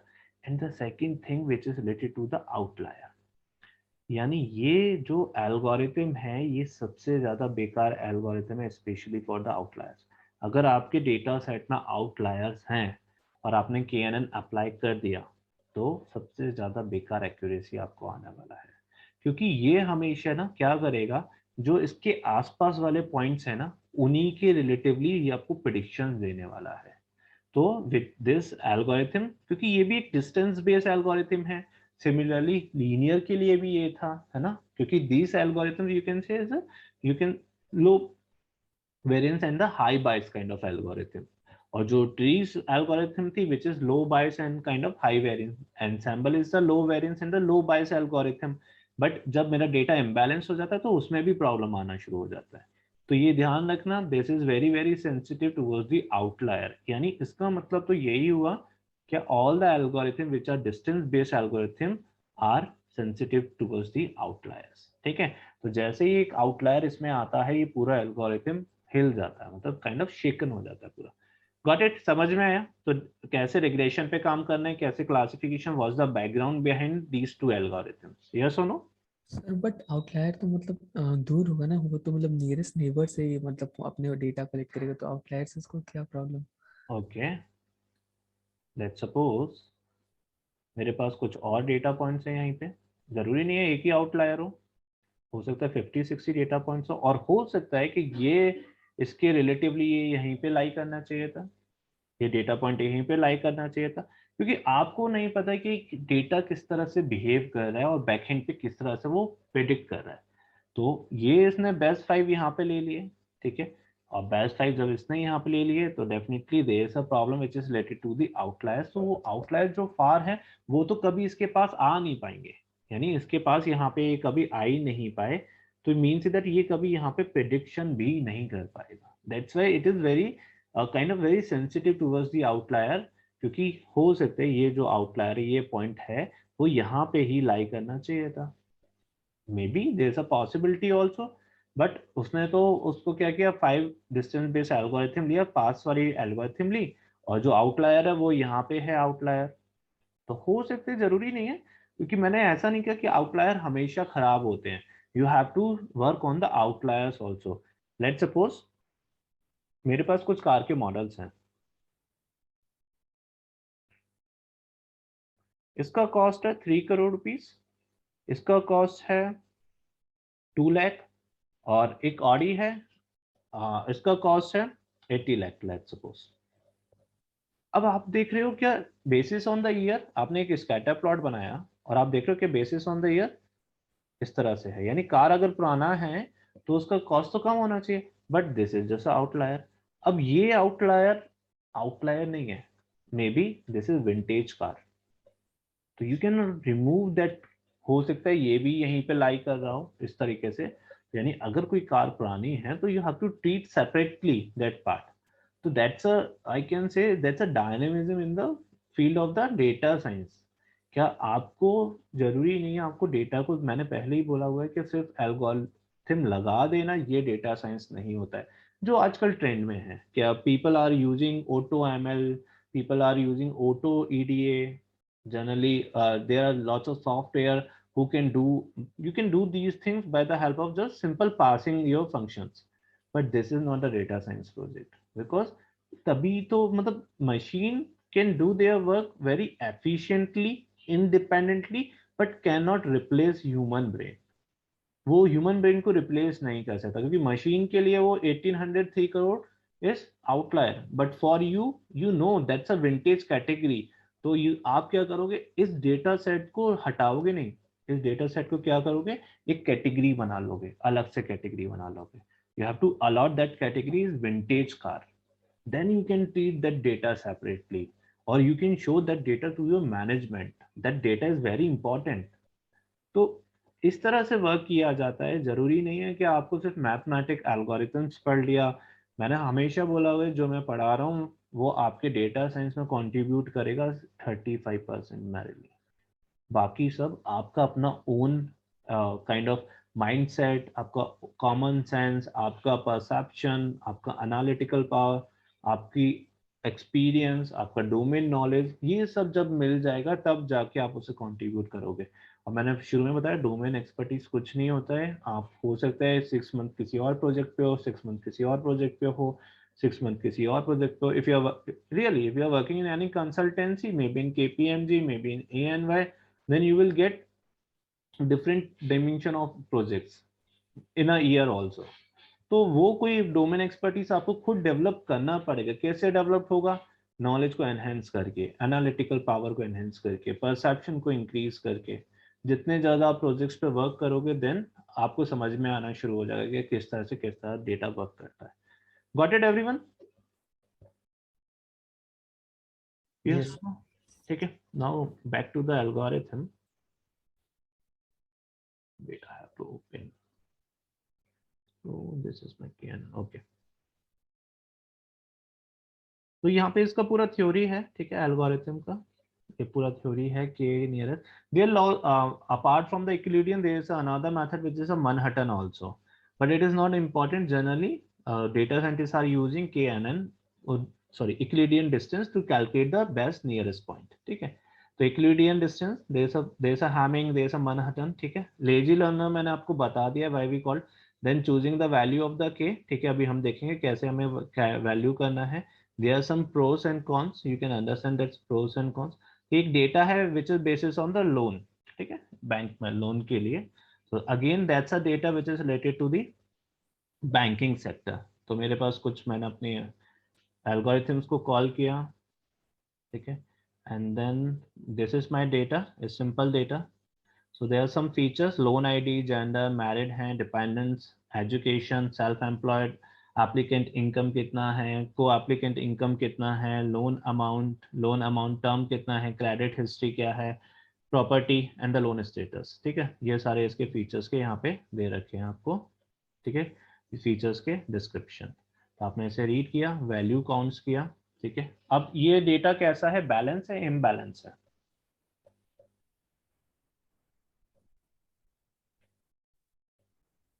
Yes, कैसा है डेटा? तो इम्बैलेंस लग रहा है. इम्बैलेंस लग रहा है. इसका कोई आंसर है क्या, लग रहा है या नहीं है? इसके पीछे मैंने कोई लॉजिक बताया था, तो क्या है ये, क्यों इम्बैलेंस लग रहा है? सर मतलब सम करेंगे तो अराउंड 600 डेटा है, उसमें से 400 तो मतलब यस है, तो इम्बैलेंस ही है. तो इम्बैलेंस हो गया. Is it really imbalance data? No, why? Because इसमें अगर हम मतलब वैसे देखें 200 डेटा पॉइंट्स हैं जो नो काउंट हो रहे हैं, और वाई जो है वो 400 समथिंग काउंट हो रहे हैं. तो रेशियो जो बनेगा वो ऑलमोस्ट 60-40 का रेशियो है. तो उतना इम्बैलेंस नहीं है, बट हाँ थोड़ा इम्बैलेंस है. तो क्योंकि रेशियो अगर देखें तो 40-60 का है, और अगर लेट्स सपोज डेफिनेटली, यानी पहले आप क्या करोगे, पहले देखोगे डेटा का कितना परसेंट कंटेन कर रहा है मेरा एक लेबल. ठीक है, जैसे मैंने बताया था, तो I can say this is the data which is related to the it's 600 and then it's okay, it's 14. तो मेरे पास इस डेटा की रोज इतना है, आउट ऑफ विच 422 एक लेबल है. ठीक है, एंड 192 एक लेबल है. तो then you can just calculate, may be it's around 70-30% of the data may be. ठीक है, अगर मेरा डेटा है तो इतना कंटेन कर रहा है मेरा एक कैटेगरी इतना कंटेन कर रहा है. आई कैन से it is partial imbalance, because perfect balance is 50-50. It's I can say that acceptable limit of balanced data is 60-40. Partial imbalance is 70-30. तो अगर आप इस डेटा के संग कहाँ पे जाते हो, एनसेम्बल टेक्निक पे जाते हो, then there is no need to worry. But इस डेटा के संग अगर आप 70-30 डेटा है, ठीक है, it's a partial imbalance. If you are using KNN and logistic regression, these two algorithm will give not very good results, क्योंकि it's a distance based algorithm. क्योंकि ये KNN जब मैं इसे क्लासिफाइड करूंगा तो मोस्टली 70% डेटा इसे कौन सा मिलने वाला है, यस वाला मिलने वाला है. तो हमेशा 70% चांसेस क्या रहेंगे कि ये यस कहे लोन स्टेटस में, कैसे लोन दे देना चाहिए इस कस्टमर को. और 30% चांसेस क्या रहेंगे, यानी अगर let's suppose there is a customer who really eligible for loan, but 30% chances to grant this loan. Sorry, 70% chances for granting their loan and 30% chances for not granting their loan if the customer is really eligible for the loan. तो ये क्या है, थोड़ा सा partial imbalance है. यानी अगर distance based algorithm अगर आप यूज कर रहे हो तो थोड़ा सा इस पे आप कंसर्न रह सकते हो. क्या डिस्टेंस बेस्ड एल्गोरिथम में अगर पार्शियल इम्बैलेंस है which is the 70% of the ratio, then you have to apply that algorithm with carefulness. ठीक है, अदरवाइज थोड़ा सा आपको इधर से उधर वैल्यूज मिल सकते हैं. तो आप हमेशा उसे क्रॉस चेक कर सकते हो, क्या ठीक है इससे किया. So you have to go for the advanced technique, whether you will get the same accuracy or if you get the best accuracy as comparative to the KN, then you have to go for the algorithm in which you got best accuracy. ठीक है, तो ये थोड़ा सा partial imbalance है. तो ठीक है, इसमें कुछ हमने वैल्यूज देखी, okay there some missing values, ठीक है। मैं इसे ट्रीट, अब ये पता ही आप ट्रीट कर सकते हो, इंफॉर्मेशन देखा तो कुछ इसमें थोड़ा इस तरह का डेटा था, ठीक है, उसे क्लेंस कर लिया, 3+ है यानी किसी के डिपेंडेंट 3 से ज़्यादा तो उसमें 3+ लिखा हुआ तो उसे जस्ट वो कर लिया, ठीक है, थोड़ा सा क्लेंस कर लिया डेटा को। देन डेटा और उसे दोनों को अलग अलग कर लिया, न्यूमेरिक और उसे, आपको पता है, ठीक है, मिसिंग वैल्यूज को मुझे फिल करना है तो उसे अलग ट्रीटमेंट करूंगा, तो मैंने उसका ट्रीटमेंट किया। एंड देन ऑब्जेक्ट का भी मैंने इसी तरह से ट्रीटमेंट किया, simple. And then I can say concatenate किया मैंने अपने डेटा को, ठीक है, simple, this is my data, just simple concatenate किया एंड देन ड्रॉप किया मैंने अपने डेटा को, यानी there is a loan ID, जरूरत नहीं है लोन आईडी का लेने का, बाकी मैंने डेटा का pd.get dummies किया, x एंड y में अपने डेटा को सेग्रीगेट किया, सिंपल, ठीक है। एंड देन अब यहाँ पे क्या है, that's a distance based algorithm, ठीक है, अगेन मेरी एल्गोरिथम डिस्टेंस बेस्ड है, then I have to standardise my data, मैंने अपने डेटा को स्टैंडर्डाइज किया, सिंपल फिट ट्रांसफॉर्म करके ट्रेन टेस्ट में स्प्लिट किया, now I just call it KNN, that's a nearest neighbour algorithm here, sklearn.neighbors import kneighbors classifier, ठीक है, it's simple. बाकी मैं कुछ हटा देता हूँ, ये इंपॉर्टेंट नहीं है, this is not important, yes, ठीक है। तो sklearn.neighbors है, import kneighbor classifier, regressor use करोगे तो kneighbor रिग्रेसर, बस आपको ये यूज करना है। मैंने अपने एल्गोरिथम को कॉल किया, सिंपल, ठीक है, क्लासिफायर ट्रेन किया अपने मॉडल को, प्रेडिक्ट किया, and this is just my data, मैंने इसका कंफ्यूजन मैट्रिक्स क्रिएट किया,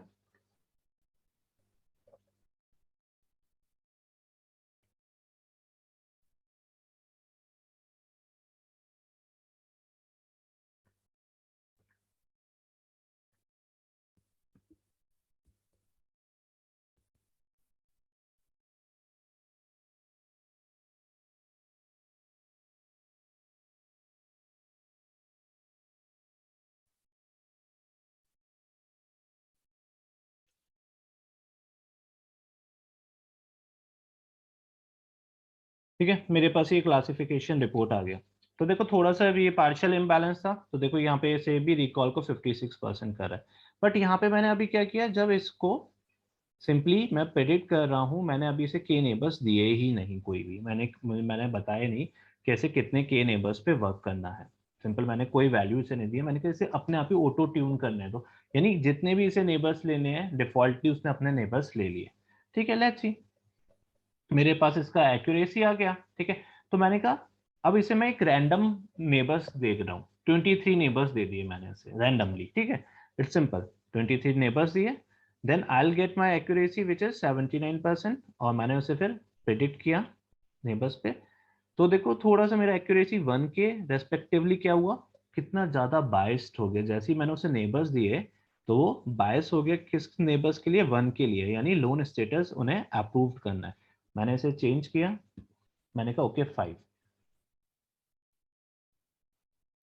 देखो एक्यूरेसी कितना वेरी कर रहे हैं ना, तो यानी मुझे क्या है, अभी हम क्या कर रहे हैं, नेबर्स हमें पता ही नहीं है, ठीक है, अब ऑटो जैसे मैंने वहां पे नहीं दिए नेबर्स तो उसने अपने आप ही डिफॉल्टली नेबर्स ले लिए, बट मैंने कहा कि नहीं, मैंने अपने खुद के नेबर्स दिए, अब मुझे ये पता करना है कि नेबर्स, सही नेबर्स क्या है, 23 है, 5 है, या फिर 1 है, ये 2 है, तो मैंने उसके लिए अपना एक कोडिंग किया, इट्स सिंपल कोड, ठीक है, to find the optimal value of K, तो मैंने कहा कि मुझे क्या करना है, एरर रेट फाइंड आउट करना है, मैंने कहा 1 से शुरू करो, ठीक है, 1 से शुरू करेंगे नेबर्स, मैंने कहा 30 तक जाओ, 30 means last 1 to 29 neighbours, you can go for 50 also, you can go up to the 100 also, it's up to you, ठीक है, तो 100 नेबर्स तो बहुत ज्यादा हो जाएंगे, but you can go for it, मैं ये नहीं कह रहा मत जाना, चेक करो, मैंने कहा ठीक है, इसको यहाँ पे क्या करो, हर वैल्यू पे ये रखे, आई 1 होगा, नेबर 1 पे चेक करेगा, फिट करेगा, प्रेडिक्ट करेगा, उसकी वैल्यू प्रेडिक्ट करेगा, एंड देन उसका एरर रेट को क्या करता जाएगा, अपेंड करता जाएगा, कहाँ पे, यहाँ पे एरर रेट को अपेंड करता जाएगा, कैसे, सिंपल, मैंने कहा अगर 1 प्रेडिक्ट कर रहा है और ये 0 है तो ये एक एरर हो गया, तो 1, देन 0, ये 0 है, कोई बात नहीं, then this is 1, this is 1, no need to worry about these things, ये 0 है, ये 1 है, तो ये फिर से ये एरर हो गया। ठीक है, तो ये एरर जो भी मेरे पास आए उसको क्या करे, उसका मीन लेके यहाँ पे मुझे अपेंड करता जाए। तो मैंने कहा okay, Y predict of I Y test जो नॉट इक्वल्स वैल्यू हैं, ये नॉट इक्वल वैल्यू हैं जो इक्वल नहीं है, क्योंकि देखो 0 और 1 में ही आपकी वैल्यूज आएगा ना। ठीक है, वही वैल्यू आपको देगा, तो यानी जितनी भी मेरी वैल्यूज आ रही है उनका मीन को मैं यहाँ पे एरर रेट में अपेंड करता जाऊंगा। मैंने बाकी उन्हें प्लॉट कर लिया, तो ये क्या करेगा, 1 बाय 1 1 पे रखेगा, फिर देखेगा, फिर उसको अपेंड कर देगा, तो ये एरर को इस तरह से अपेंड करता जाएगा एंड देन मेरे पास मेरा प्लॉट आ जाएगा। तो मैंने इसका प्लॉट किया, वेट वेट वेट वेट, मैं समझा दूंगा अभी दोबारा से। तो देखो ये आपको क्या कह रहा है, सबसे ज्यादा एरर आपका किस पे आ रहा है, जब आपका k का वैल्यू 2 है, यानी सबसे ज्यादा एरर यहाँ पे आ रहा है। सबसे कम एरर किस पे आ रहा है, इस पे आ रहा है, यानी जब आपका k का वैल्यू 7 बिलोंग कर रहा है। बट ये क्या है, ये वैल्यू जो है थोड़ा सा फ्लक्चुएटिंग वैल्यू है, यानी अगर मैं इससे थोड़ा सा पीछे जाता हूँ तो मेरा एरर बढ़ जाता है, इसे थोड़ा सा आगे जाता हूँ तो एरर बढ़ जाता है। तो this is not the best value. तो हमेशा आपको कौन सा वैल्यू चूज करना है, जिस टेबल में आपके पास एक सैचुरेशन आ रहा हो, यानी आप इनमें से किसी भी वैल्यूज को चूज कर सकते हो या फिर इनमें से किसी भी वैल्यूज को चूज कर सकते हो, ये सब सैचुरेटेड वैल्यू हैं। यानी आप यहाँ पे अगर 17 पे जाते हो, 18 पे जाते हो, 19 पे जाते हो, तो ये जब आप लेके चल रहे हो ये आपको सबसे कम एरर दे रहा है। तो ये हमेशा आप यहाँ पे क्या करोगे, इन फ्लक्चुएटिंग वैल्यू से जो लेस फ्लक्चुएटिंग वैल्यू हैं उनको चूज कर लोगे। ये इस वैल्यू पे, यानी 16 अगर मैं K16 लेता हूँ तो ये मुझे एरर कम दे देगा as comparatively to this one, ये जबकि कम एरर देगा लेकिन ये फ्लक्चुएटिंग बहुत है, तो ये इसलिए मेरे लिए ज्यादा अच्छा नहीं है। मेरे लिए कौन सा अच्छा, जो काइंड ऑफ सैचुरेशन शो कर रहा है। तो this is the best value जो मैं k की वैल्यू ले सकता हूँ। देन अब मैं अगेन फिर से जाऊंगा क्या, k neighbour classifier and underscore neighbour equals to 16 fit करूंगा, देन प्रेडिक्ट करूंगा, वो मेरा मॉडल फाइनलाइज होगा। हाँ अब पूछो क्या। सर वो हम वो np डॉट मीन लिखे थे sir, y pred I is not equal to y test. ठीक है, सर वो उसका मतलब क्या है। हाँ सर, ये सर ओके ठीक है, y टेस्ट एक्चुअल में मेरे पास था 1 1 0 0 0 1 1 0, यही होगा। ठीक है, यस और नो। ठीक है, y is 1 and n is 0। ठीक है, सिंपल। अब जब इसने प्रेडिक्ट किया, ये प्रेडिक्शन आया मेरे पास 0 1 0 0 1 0 1 0, ये आया। ठीक है, और किसके लिए आया, k इक्वल्स टू 1 के लिए। Got it Ritesh. Yes sir. मैंने देखा, इसका एरर फाइंड आउट किया, ये वैल्यू क्या है, हाँ एरर दे रही है। ठीक है, ये वैल्यू क्या है, एरर दे रही है इसका। तो मैंने देखा कौन सी मेरे पास ऐसी वैल्यूज हैं जो मुझे एरर दे रही हैं, जो इक्वल्स टू नहीं है, Y pred of I is not equals to Y pred of test. Got it everyone. तो ये वैल्यू है, ये वैल्यू नहीं है, ये भी नहीं है, ये भी नहीं है, ये वैल्यू है। ठीक है, ये वैल्यू है, ये वैल्यू है। तो मेरे पास ये 4 वैल्यूज आ गई जो कैसी हैं, मेरे पास एरर दे रही है, सिंपल। और ये एरर मेरे पास जो वैल्यू दे रही है वो कैसा दे रही है, 1 1 1 1। ठीक है, अब मैं इनका मीन लूंगा तो यानी ये मुझे क्या कहेगा, क्या मेरे इसका मीन इतना मुझे ये मीन दे रहा है, यानी 1 मेरे पास 1 1 1 1, ये मीन मुझे इतना शो कर रहा है। तो मैंने कहा ठीक है, ये जो एरर रेट इसका आया वो यहाँ पे इसे अपेंड कर दूं। इसी तरह हो सकता है कि यहाँ पे 1 आ जाता तो ये भी एरर हो जाता। ठीक है, तो मेरे पास इस तरह से मेरी वैल्यूज को अपेंड करता जाएगा एरर रेट को, कि उसमें कौन सी मेरी ऐसी वैल्यूज हैं जो डिफरेंस क्रिएट कर रही हैं। ठीक है, तो उसका मीन ले लो, यानी 5 वैल्यूज मेरे पास हैं, 6 वैल्यूज हैं, 8 वैल्यूज हैं जो किससे हैं, इक्वल नहीं है, क्योंकि वही तो मुझे अपना एक्यूरेसी देगा ना।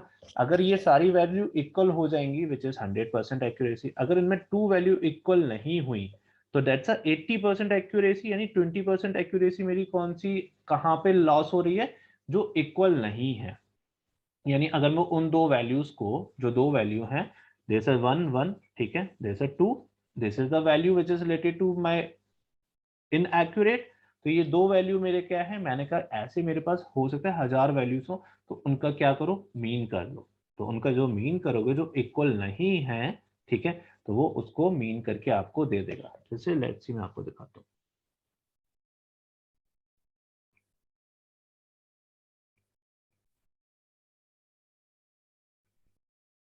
I can say this one pre, तो आपने कहा y of pre that's one not equals to y of test, ठीक है।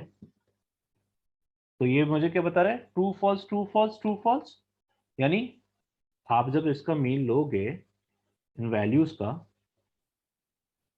दिस इज 0, दिस इज 1 1 1 0, अब ये कितना है 1 2 3, ये नॉट इक्वल है, तो मेरे पास 3 वैल्यूज हैं। अब हो सकता है ये कितना है 154 का लेंथ है। अब 154 में 3 वैल्यूज ऐसी थी जो इनएक्यूरेट थी, तो इसका अगर मैं टोटल करूंगा इनएक्यूरेसी का 3/154 इंटू 100, तो ये मुझे एरर रेट दे देगा, यस और नो? Yes sir. समझ में आया? हाँ सर अब आ गया। है ना, तो इसी का तो मीन ले रहा हूं। अगर ये लेट्स सपोज 10 होता और 154 डिवाइडेड बाय, तो ये एरर रेट आ जाता मेरी 10 जो इनएक्यूरेट वैल्यूज है। Got it? Yes sir. ठीक है ना, तो इस तरह से वो हम उसका एरर रेट को अपेंड कर रहे हैं। गॉट इट सबको, एवरीवन?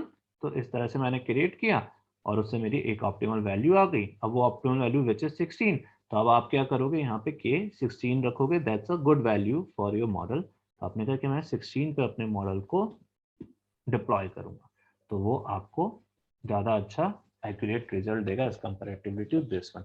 अब ये पार्शियल इम्बैलेंस था, तो आपको पता है कि ये आपको एक पर्टिकुलर कंडीशन पे बायस करेगा, जैसे मैंने आपको बताया था। Then you can go for balance that data, ठीक है, या तो बैलेंस करो उसे, फिर KNN अप्लाई करो, तो आप देखोगे आपके एल्गोरिथम, आपका एक्यूरेसी अच्छा आएगा। और you can go for the boosting techniques also, ठीक है, विच इज पार्शियली इम्बैलेंस, तो हो सकता है वहां भी आपके पास टेक्निक इस तरह से आए। तो balance is very very important. मैंने आपको हमेशा बताया, हमेशा मतलब मीन्स आज की क्लास में बताया, banking, insurance, health care, automobile industry, these 4 sector generally, I am saying that these 4 in sectors में आपको हमेशा डेटा इम्बैलेंस मिलने वाला है, may be partial, may be fully balance, fully imbalance, तो आपको केयरफुली वर्क करना पड़ेगा। Got it? Anyone having any doubt so far? किसी को कोई डाउट है तो पूछो। यस, आशीष, मीनाक्षी, राकेश, रितेश, संजय, सोनिया एंड विप्लव।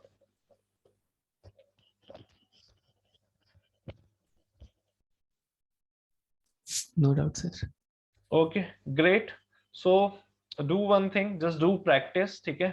मैंने वीडियो शायद मैं लास्ट टाइम थोड़ा लेट हो गया, ठीक है, मैं इस बार जल्दी कर दूंगा आपका video upload. Wait, I have to check. Last का तो हो गया था ना, मतलब मैंने डाल दिया था शायद डिसीजन ट्री का, रैंडम फॉरेस्ट और इसका रह गया ना। ये सर डिसेंट्री हो गया। मैं अभी जल्दी से अपलोड कर दूंगा, ठीक है। एक प्रॉब्लम थी सर, वो जब आपने डिसीजन ट्री वाली वो उसकी फाइल्स वगैरह अपलोड की थी, तो हाँ, सर जो उसकी फाइल थी सर, उसमें जो आपने पिक्चर्स थी ना, फिगर्स थी, जब आपने क्लास ली थी, तो सर वो फिगर्स रियल वाली फाइल में नहीं थी अवेलेबल, वो उसमें पिक्चर्स शो नहीं हो रही थी, वो जो आपने ग्राफ्स एंड ऑल शो किया था। Okay wait, I have to check.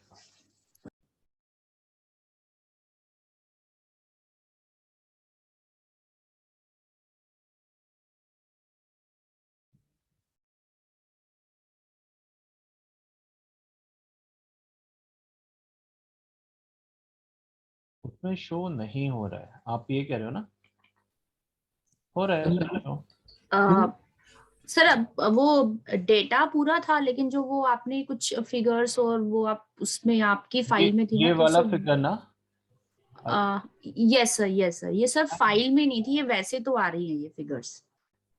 में फाइल में है, वहाँ पे एक फोल्डर है एग्जाम्पल, उसमें अगर आप क्लिक करोगे तो उसके अंदर है ओके डिसीजन ट्री में, there is a example, then you have to click over it, then you will find these files also, ठीक है। yes, anyone having any issue, any doubt so far? ठीक है, तो नेक्स्ट टाइम हम लोग ना पहले वो करेंगे, क्या कहता है, अच्छा आपका भी वो भी रह गया ना, वन एल्गोरिथम, सपोर्ट वेक्टर रह गया और आपका क्लस्टरिंग भी रह गया। ठीक है, तो नेक्स्ट वीक हम लोग, इस वीक में आपका ना वीक डेज पे क्लास नहीं ले पाऊंगा, नेक्स्ट वीक से आपका वीक डेज से क्लास शुरू होगा। तो वीक डेज पे हम लोग फिर ये जो हमारा कोर्सेज बचे हुए हैं वो हम लोग कंप्लीट करने की कोशिश करेंगे। आपको अभी मुझे अनसुपरवाइज भी कराना है, ठीक है, सपोर्ट वेक्टर अनसुपरवाइज के बाद फिर हम एनएलपी शुरू करेंगे। एनएलपी इज वेरी इजी, ठीक है, स्मॉल है वो भी एनएलपी भी, क्योंकि मैंने उसका विजुअलाइजेशन ऑलरेडी आपको बता दिया है, उसका फीचर इंजीनियरिंग भी एनएलपी का बता दिया है, मुझे उसके अंदर नेम बाइस आपको एल्गोरिथम बताना है, टीएफ आईडीएफ और काउंटर वेक्टराइजर, ठीक है, ये बताना है, and then DL. Okay, let's see, हो जाएगा इस मंथ आपका कोर्स कंप्लीट हो जाएगा, मतलब सर मशीन लर्निंग कंप्लीट हो जाएगा आपका। हाँ सर वो गूगल पे से हमने स्कूल में सर एक मेथड दिया था सर, वो कैटेगरिकल डेटा को न्यूमेरिकल चेंज का लेबल इनकोडर, सर उससे एक्यूरेसी अच्छी आ गई थी सर। आपने क्या किया? सर गूगल पे सर एक मेथड दिया था, मतलब सर एक label encoding is also not a good method, so क्योंकि वो एक्यूरेसी। भी क्या करते हैं ना, 0 1 2 3 4 ऐसे करके दे देता है। Accuracy is not a important thing. Accuracy अच्छी आ रही है उसका मतलब ये नहीं है कि वो मॉडल अच्छा है। एक्यूरेसी इसलिए अच्छी आ रही है क्योंकि आपने क्या किया, नॉमिनल वैल्यूज को आपने उनको 0 1 2 3 4 इस तरह से वैल्यू दे दी, वेटेज वैल्यू दे दी, जबकि एक्चुअल में वो वेटेज वैल्यू देनी ही नहीं है। ठीक है, label encoding is just a substitute of the ordinal encoding. ठीक है, जैसे आप एस्केलन डॉट प्री प्रोसेसिंग किया, आपने इंपोर्ट किया लेबल एनकोडर, है ना, तो जब आपने ये प्री प्रोसेसिंग किया तो वो क्या करता है, आप देखोगे वहां पे वैल्यू 0 1 2 3 4 इस तरह से जितनी कैटेगरी से उनको लेबल दे देगा। ठीक हाँ है, sir sir accuracy, but sir हमने जो फाइनल रिजल्ट मतलब प्रेडिक्टेड वैल्यूज भी चेक की तो भी सर बहुत क्लोज थी मतलब। नहीं नहीं, मैं ये नहीं कह रहा, but the thing is that वो एक्यूरेसी इसलिए आपको अच्छी मिल रही है क्योंकि हो सकता है कि वो उसने एक कोई काइंड ऑफ पैटर्न मिल गया उसे, लेकिन कुछ टेस्ट वैल्यूज अच्छी, जबकि एक्चुअल में नॉमिनल को कभी आप लेबल एनकोडिंग कर ही नहीं सकते ना। Got it? जैसे यस मैंने अभी दिखाया आपको, एक्यूरेसी तो अभी भी अच्छी आ रही थी रैंडम फॉरेस्ट के केस में, but in actual it is not a good accuracy. तो इसी तरह लेबल एनकोडिंग और ordinal encoding both are same, but उसमें प्रॉब्लम क्या होता है लेबल एनकोडिंग में, क्या वो रैंडमली किसी को कुछ भी वेटेज दे देता है, जैसे 1 2 3 4, जैसे अब लेट्स सपोज मेरे पास कोई कैटेगरी है, 5th class 6th class 7th 8th 9th 10th 11th 12th। अब इसे मुझे मैप करना पड़ेगा डिक्शनरी क्रिएट करके, क्योंकि मुझे पता है ना कि ऑर्डिनल एनकोडिंग मुझे वेटेज के अकॉर्डिंग देनी है, लेकिन आपने क्या किया लेबल एनकोडिंग, तो वो हो सकता है 5th को 6 नंबर दे दे और 12th को 1 नंबर दे दे, किसी को कुछ भी नंबर दे देता है, यानी एक डिजिट वैल्यू असाइन कर देगा। और अगर आप नॉमिनल को डिजिट वैल्यू असाइन कर रहे हो तो ये तो सबसे बेकार मॉडल हो गया, क्योंकि नॉमिनल को कभी भी आप कोई भी वैल्यू असाइन नहीं कर सकते। वो इसलिए उसे समझ में आ रहा है क्योंकि वहां पे उसे साइकोमेट्रिक कोफिशिएंट्स अच्छे मिल गए, क्योंकि उनकी जो साइकोमेट्रिक कोफिशिएंट्स है उनकी वेटेज बढ़ गई, क्योंकि you have to multiply with a number 0 1 2 3 4 6 8 number, आप इस तरह से नंबर मल्टीप्लाई कर रहे हो, तो दैट्स वाई उनको एक अच्छा वेटेज मिल गया। तो हो सकता है वो एक्यूरेसी अच्छा दे रहा हो, but again according to my own experience, according to my knowledge, अगर आप इस तरह की लेवल एनकोडिंग नॉमिनल के लिए करते हो which is really not good method. ठीक है, एक्यूरेसी डेटा साइंस में कभी भी accuracy just kind of may be I can say it is one of the parameter to judge whether your model is good or not, but it is not absolute. I can say that's a part. It is not absolute method to just judge your model basis on the accuracy merely.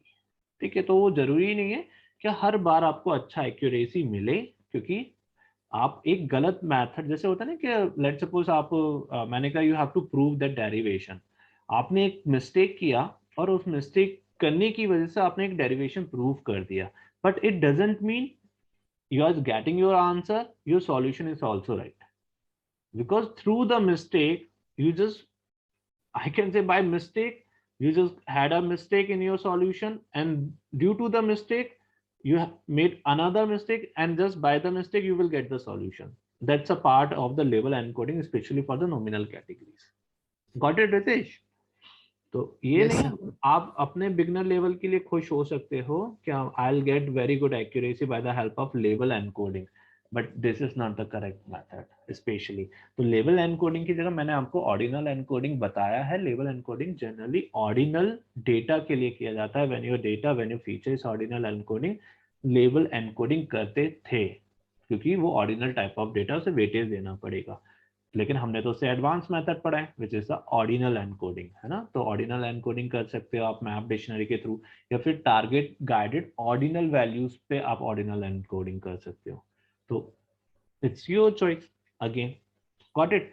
नहीं मीनाक्षी, कल नहीं है आपका class, मैं next week से आपका classes शुरू करूंगा, ठीक है। जितना भी पार्ट आपका रह जाएगा उसमें मुझे MongoDB web scrapping is not important, I think मैं उसे ड्रॉप कर सकता हूँ, क्योंकि आप लोगों से कोई पूछेगा भी नहीं वेब स्क्रैपिंग, तो उसे ड्रॉप कर सकते हैं क्योंकि एक्स्ट्रा बर्डन क्रिएट होगा। तो SQL, MongoDB, अच्छा वेब स्क्रैपिंग पढ़ाना ही पड़ेगा, नहीं तो MongoDB समझ में नहीं आएगा, ठीक है, मैं कर दूंगा। नेक्स्ट वीक में हम कुछ ऐसे अनवांटेड टॉपिक्स पढ़ेंगे, ठीक है, जैसे टैब्लू हो गया, MongoDB हो गया, और SQL को कनेक्ट करना है पाइथन से, वो हो गया। ये टॉपिक्स हम लोग पढ़ेंगे, और वीकेंड्स पे हमारा DL एंड देन NLP बचेगा, ठीक है। एंड देन जब सब कुछ कंप्लीट हो जाएगा तो फिर पहले आप लोग प्रैक्टिस करना, फिर उसके बाद में आपको एक मॉडल डिप्लॉय करके दिखाऊंगा, ठीक है, बिल्कुल फुल फ्लैश, यानी स्टार्टिंग से लेके लास्ट तक वो कैसे क्लाउड पे डिप्लॉय होगा मॉडल, ठीक है। तो इस मंथ में कंप्लीट हो जाएगा आपका कोर्स, दिसंबर में कंप्लीट हो जाएगा, ठीक है, पूरा कोर्स आपका। और डिप्लॉयमेंट रह जाएगा। डिप्लॉयमेंट आपसे कोई नहीं पूछेगा, कोई भी आप में से कोई कंपनी में डिप्लॉयमेंट नहीं पूछा जाएगा, बट आपको नॉलेज होगा, अगर आप उसे एक्सप्लेन कर सकते हो तो आपके चांसेस ज्यादा हो जाते हैं आपके इंसेंटिव्स के, मतलब means that you can get better package if you have a knowledge of a deployment, that's a advantage. क्योंकि डिप्लॉयमेंट इतना इजी नहीं होता, you have to work at the back end, simultaneously you have to work at the front end, simultaneously you have to work or deal with the data science project, each and everything you are working as a lead data scientist, ठीक है। Deployment इतना आसान नहीं होता है, तो इसीलिए, लेकिन मैं आपको करके दिखाऊंगा, ठीक है। डिप्लॉयमेंट अगर आपको आ जाता है तो यू कैन कैरी फॉरवर्ड, उसके लिए आपको HTML, CSS, जावास्क्रिप्ट सीखना ही पड़ेगा, there is no option. Flask सीखना ही पड़ेगा which is a backend web framework, वो सीखना ही पड़ेगा। फिर AWS भी सीखना पड़ेगा, और डेटा साइंस तो आपने सीख ही लिया है, ठीक है। तो करेंगे, लेट्स सी।